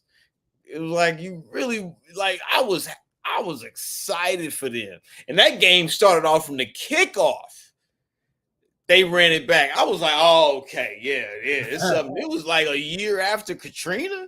I'm like, oh yeah, baby. This is all fired. This is beautiful right here. This is beautiful right here. But you think Kirk Cousins can get them to the Super Bowl? I don't know. I like Bijan Robinson a lot. I like Bijan Robinson. They got some receivers. I think it would be interesting. And plus, that division is kind of weird. Carolina. But he been in the NFC North. I don't like Kirk Cousins like that. Yeah, I mean, I think he only has a few years, but he's disciplined, dialed in. He might help that team at least. I mean, I don't know. The NFC is kind of wide open, so he could kind of think. I don't know if he's going to the Super Bowl. I don't know, but Kirk Cousins got bling. He got bling. Oh yeah, that was eek. Cultural. No, I watched that quarterback show on Netflix. Yeah, and I didn't know Kirk Cousins was a clean cut square. So now you wearing bling and stuff to kind of show you live and that kind of thing. And he should listen. He should stay being who he is. Got him all that money because we need to like we do remember he was the dude. He got drafted the same year Robert Griffin got drafted, and they got drafted to the same team. That's true. Like we do remember that, right? So he don't need to be trying to switch nothing up for nobody. No, being who you are is what then got you this money. Your wife good, your great grandkids good, not just your kids. Your great grandkids good. So he good. He got money. He get paid. But And watch this. He could just As make, Cam would maybe say, he could help Atlanta be relevant for a minute. Again, I don't know. I don't think he's a savior. he's getting paid to be a great game manager. That's what Cam Newton would say. Wow, that's true. Yeah, Cam's going in, man. That's funny. Cam is off the hizzle, man. Yeah. That boy, he daring somebody to do something to him, and he done been in a fight. Y'all can't tell him nothing. You know what? Shout But out to some Cam. of his analysis is actually on point. Yeah. Some of it is really, really on point. Yeah. He actually apologized for that. Like, And which he is did. But those dudes was beef. No, and that's the thing. I don't know if people really got into it. The dudes are better flag football coaches. They aren't better football players. Right. We don't know either one of them personally to make that. But when it comes to football, Cam is more accomplished than them. Yeah. You don't come down to their level. Right. You don't need to be betting them with their finances aren't on your level. Yes, y'all have been former business partners, but that was the past. This is now. You're Cam Newton, who came arguably from nothing, right? You're supposed to be showing others how to do it. You said so. You know what I'm saying? So he apologized for his conduct, and that's what I was looking for, like Cam. And I don't think people got that. Where the men are wrong, we're not talking about them. Cam is the person in this equation. That's the one who folks could be like, oh, he could arguably be in the NFL. I'm gonna say the Hall of Fame, if not for that is the person who, as a quarterback, struck fear in opposing linebackers. True. He is the epitome of what our sons should be looking at when it comes to coming from nothing to being something. True. Don't get caught up in this nonsense, because now it makes you look no different than the rest. Right. And you're supposed to be different. So true. And I mean, and he does do that's crazy. Drinking. He does a lot of great community work. So this, you know, I mean, if he kind of lost it, kind of went to Primal there for a minute, yeah, and the fact that he owned up to it, there you go. That was what did it for me. That's the human experience, right? Who's supposed to be freaking perfect, man? Come on. It's like, you ain't great. I'm better than you because you did this wrong. And if we could say it, both sides owned up to their shortcomings, and coaches. That's even more beautiful. That's even more beautiful. Yeah. Now, what I would like to see is this. There used to be business partners. I know money is probably at the root of why they're no longer business partners, but I would like to see it. And I think it would go a long way, especially in regards to the younger men that they're in charge of. Right.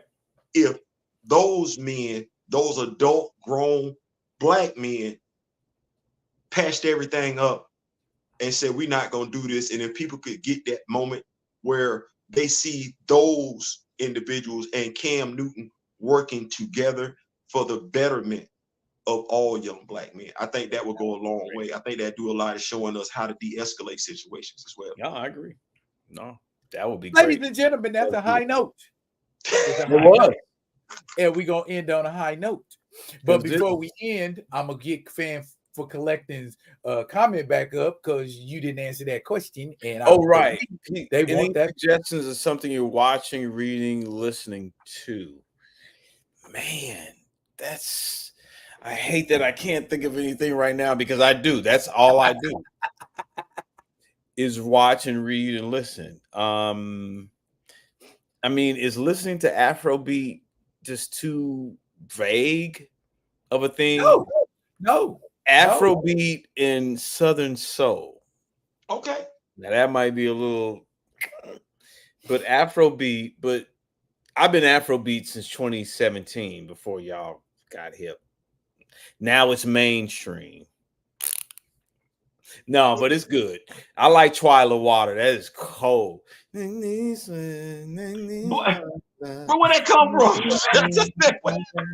That's sick, yo. But I knew Afrobeat was going here, man. It was touching something else.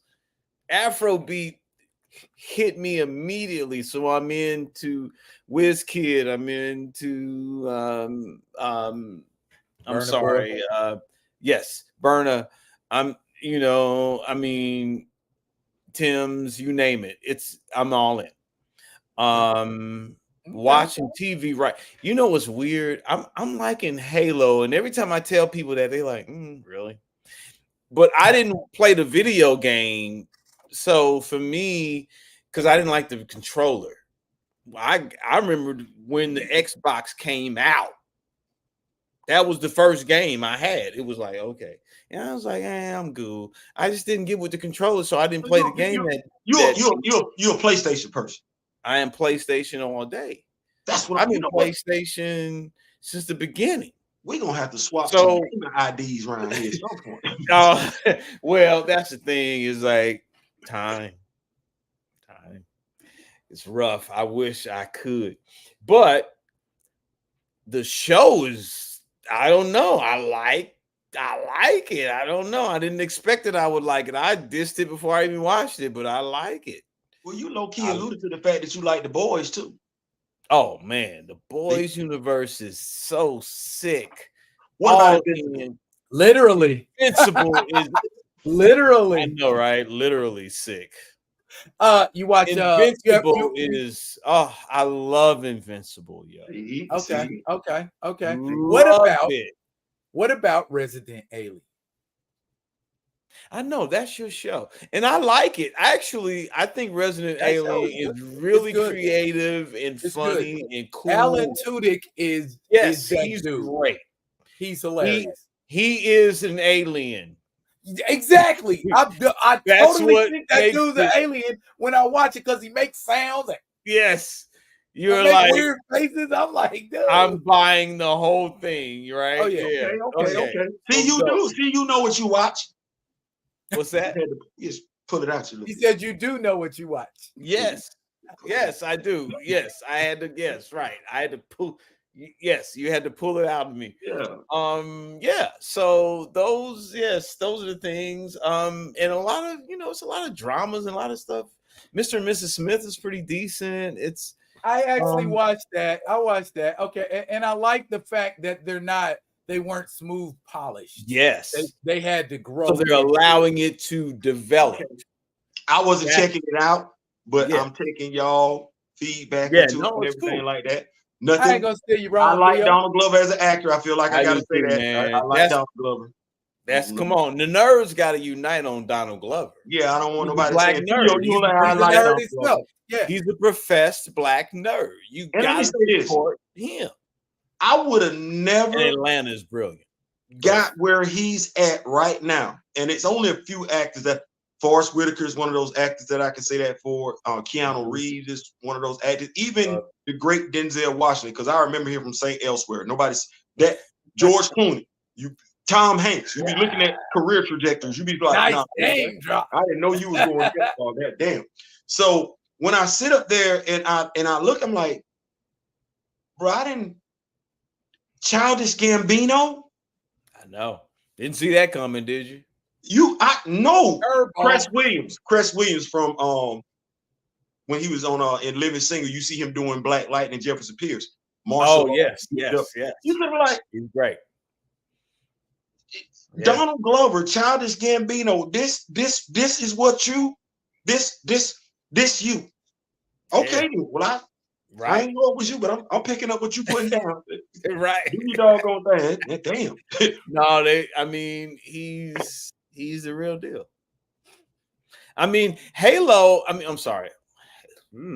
Drinking. Solo would have been decent if somebody would have wrote it well. I think him as Lando could have worked if the story was written well, but even the guy playing that was Han Solo, I thought was okay, but the story was terrible. I think people, you know what? It's nice to be able to talk to somebody who understands the difference between bad acting and bad writing, because some folks don't get that. I like Brie Larson as an actress. And She's and really I'm good. sitting up here like people have so much. She I'm like, capped- y'all realize and she was in Skull. She was in Skull Island, right? Kong Skull Island. She was in it. Did you Mhm. have anything bad to say about her in Kong Skull Island? No. Okay. Well, it ain't her. It is It not. ain't her. It's the writing. No. It is Well, me so and not. D-Real, yeah. So They have not done Captain Marvel right in any way. You're absolutely right, sir. well, suppose I told you the first female Captain Marvel was black. So the one that's currently playing the current black Captain Marvel was the first. Monica Rambeau was the Not first the female first, but she was Captain Marvel before Carol Danvers. way before Carol Danvers. Like she made her appearance in Amazing Spider-Man Annual 2, if I'm not mistaken. 16. We was in high school. I feel, I just, 82. wait, the kind of thing that 82. if I don't know that, then everybody's like, dude, you don't know that? Look, No, we expect you not to know. We just Daryl tell you, entertainment is what it is. We dropping knowledge. Did you know Monica got a daddy? Frank Rambo. She got a whole daddy. Mama married. Her mama married. Her mama got a husband. Why? Yeah, you've been deprived. They ain't did. Look, I want to give you a hug right now because they ain't did you right.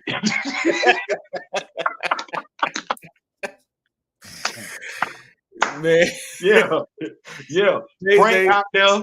Frank out there. Monica got a whole daddy. I don't know where Kara come from because Maria don't know a damn thing about it. Maria and Frank are closer to my age. Like they in their 60s. So what about the Indian Captain Marvel? The Indian Captain Marvel. You talking about Kamala Khan? Oh no, that's right. She right. But she don't have no light-based powers. She got powers like your boy Willie Richards. She's a polymorph. And watch this. You're gonna love this one. And she does have the ability to literally change her physical appearance. Don't they do that in they don't do that in any of the versions of her? Nope.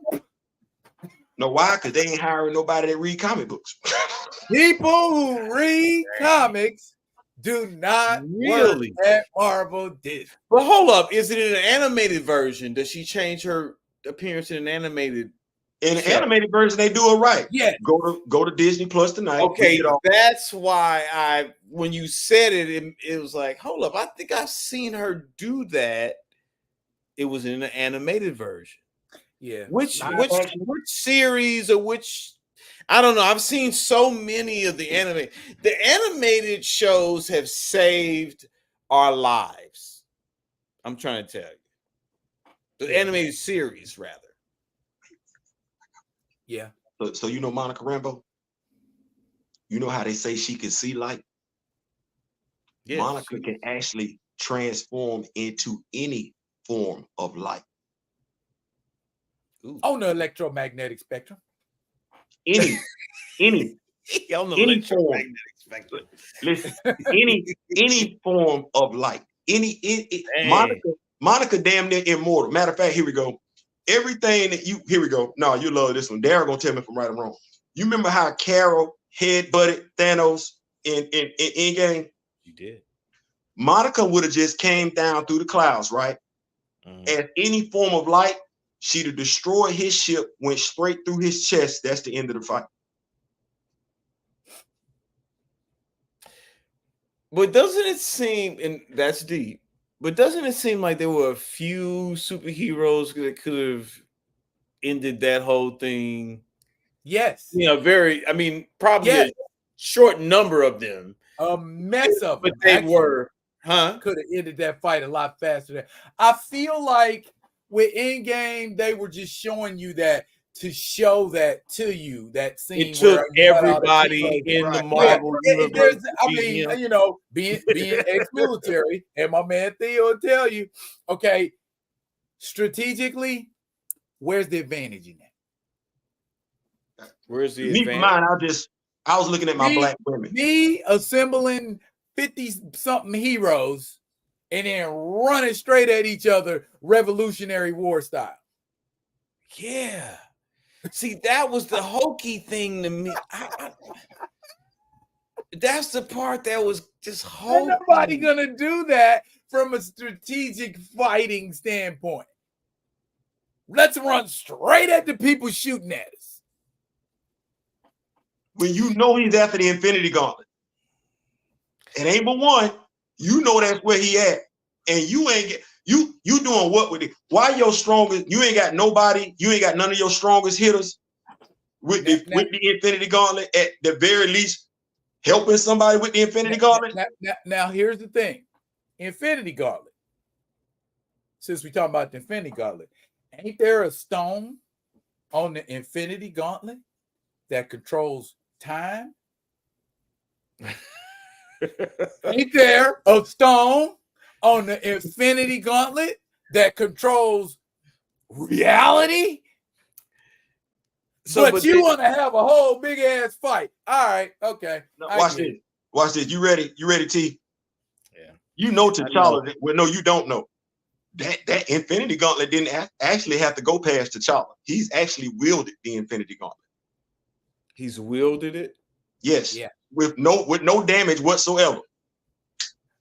But because this is the Marvel Cinematic Universe, we just negated all that. Because in the comics, anybody from this reality can pick up the Infinity Gauntlet and use it.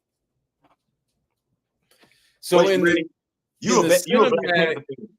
ain't even seen Bash yet. You a spiritual man and you ain't even seen the goddess Bash yet. I feel like you need a hug, bro. Like you ain't even seen Bash. Which one? Like you ain't even seen the cat goddess Bash that blesses T'Challa with his abilities. You think it's a heart-shaped herb. No, that's so he can actually talk to her. Oh, so there's She's the one that blesses him with the abilities. He ain't get the heart-shaped herb. Watch this. The heart-shaped herb, that's some good weed. That's some good Mary Jane Wanna, is what that is. That allow him to be in the spirit realm, Necropolis, the Djalia, and be able to talk to Bash. Bash the one blessing him with his ability. In the spirit realm. Right. That's the same goddess who, when Shuri went to the spirit realm, say, "You too damn arrogant. Take your ass back to reality.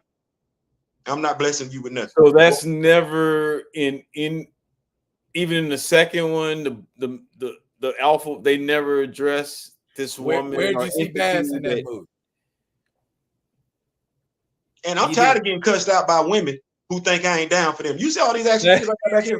You sound like an ally. You sound like an ally. All these black women I got back here, and you don't love us. Yes, I do love y'all. It was a lot of like whenever we would voice our opinions, Prof.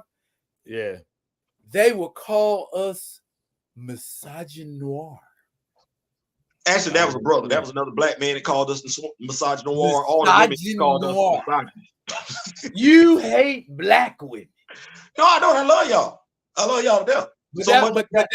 But because we was trying to set records straight and correct things, we was being called black women haters. I don't know how. What's this? I done been called a lot of things by black women, but it ain't nothing to make y'all feel like I don't love y'all. My mama's a black woman. I got accused of loving y'all too much. I have dozens of aunts and cousins who are black women. Why would I hate black women? Hey, like I said, I've been accused of loving black women too much. That's what I didn't got in trouble for. I ain't never got in trouble for not loving. But you were still misogynoir. Yeah, you both. You were still misogynoir right along with me. That's right. Whenever you get fitted. So, I ain't never been in trouble. I ain't arguing with Roland Martin and carrying on. Listen, I ain't never had I don't like black women. No, that ain't never been a question. I'm married to one. Trust. Come on, wow. yo. And this is my third time around. Hello. This is my third time around. All of them been black. I don't know what to tell y'all. Third time charm. You know, like you said, my mama was one. So yeah, so it's just it's in my DNA, baby. It's the love for him. And I said it like this. For me to and I'm talking to my sisters, for me to have to not deal with y'all, she got to be able to cook like y'all. Right. She got to be. I'm just telling you, I'm from down south, Georgia. I'm used to my food being seasoned a certain type of way. She got to cook like y'all. Well, she got a low key sing like y'all. She got a low key dance like y'all. Right. She do. Right. She got a low key be shaped like y'all. Right. Well, if that's all that what that is, I might as well hell just be with y'all. Yeah, that conversation.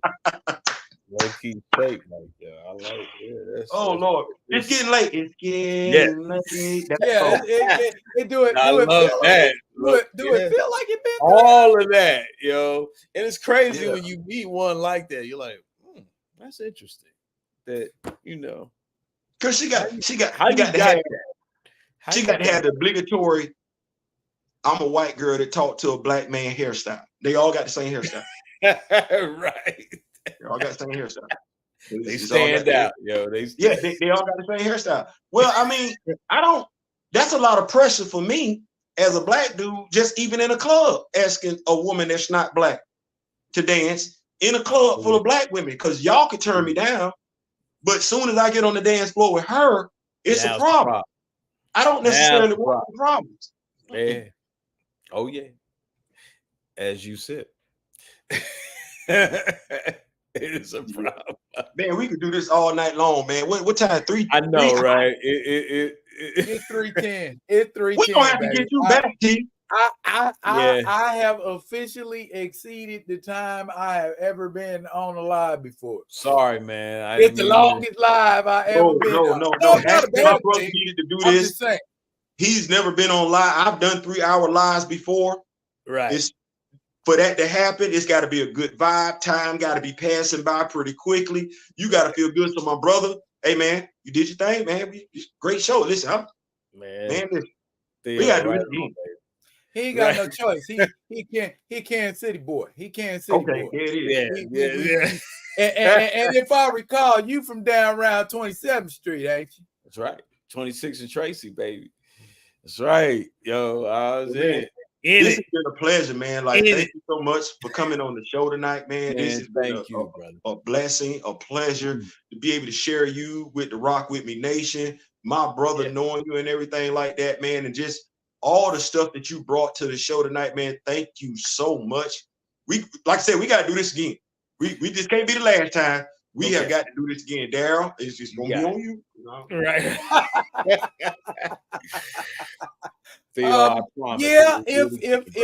If he's willing, we could certainly do something again. Absolutely. We will. I got some plans. I got some ideas. There are some famous people who live in Kansas City, and we just happen to know one or two of them. So I can make a phone call or shoot something to somebody and say, "Hey, come on out and kick it with us." I'm not that famous. You know how we do it, no? You know how we do it, baby.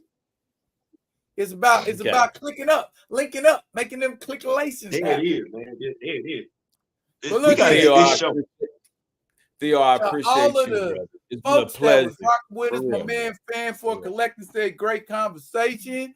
Everybody else seemed kind of thrilled to pieces about seeing you here. Kamoyo said this live been awesome. We appreciate you. That's the Rock With Me Nation. That's who you've been rocking with. Yes. Welcome aboard. And I'm gonna tell you, Prof, it's hard. It's hard to get the seal of approval from the Rock With Me Nation. They are a very discerning crowd. And for them to just come out and just hey, we appreciate you in there, bro. I'm honored. I'm honored. I didn't. Wow, it's about the realness. I was concerned if I was being too. Bro, it's about the realness. I appreciate it. I honestly, good, I was like, you're good. Trust. Because this has been my MO lately. I just can't be. I'm old. I'm just over it. I'm just like, if this is what it is, I'm going to respect you because I love humanity. So I'm going to respect you. So I'm not going to think that my opinions are the only opinions that matter. Like I'm the only shit on the pile. but I'm just gonna say how I feel and yet love you at the same time. And we need more of that. Thank you so much for that energy. Like, I think, man, right on, man. I think that's what right people. This has been great. I needed this. Yeah, but we gonna slide out of here, but hang on for a second, man. I want to hit you backstage real quick. Look, y'all, this has been Friday Vibing with D Real Theo B. Y'all be good to each other. We catch y'all on the next go round.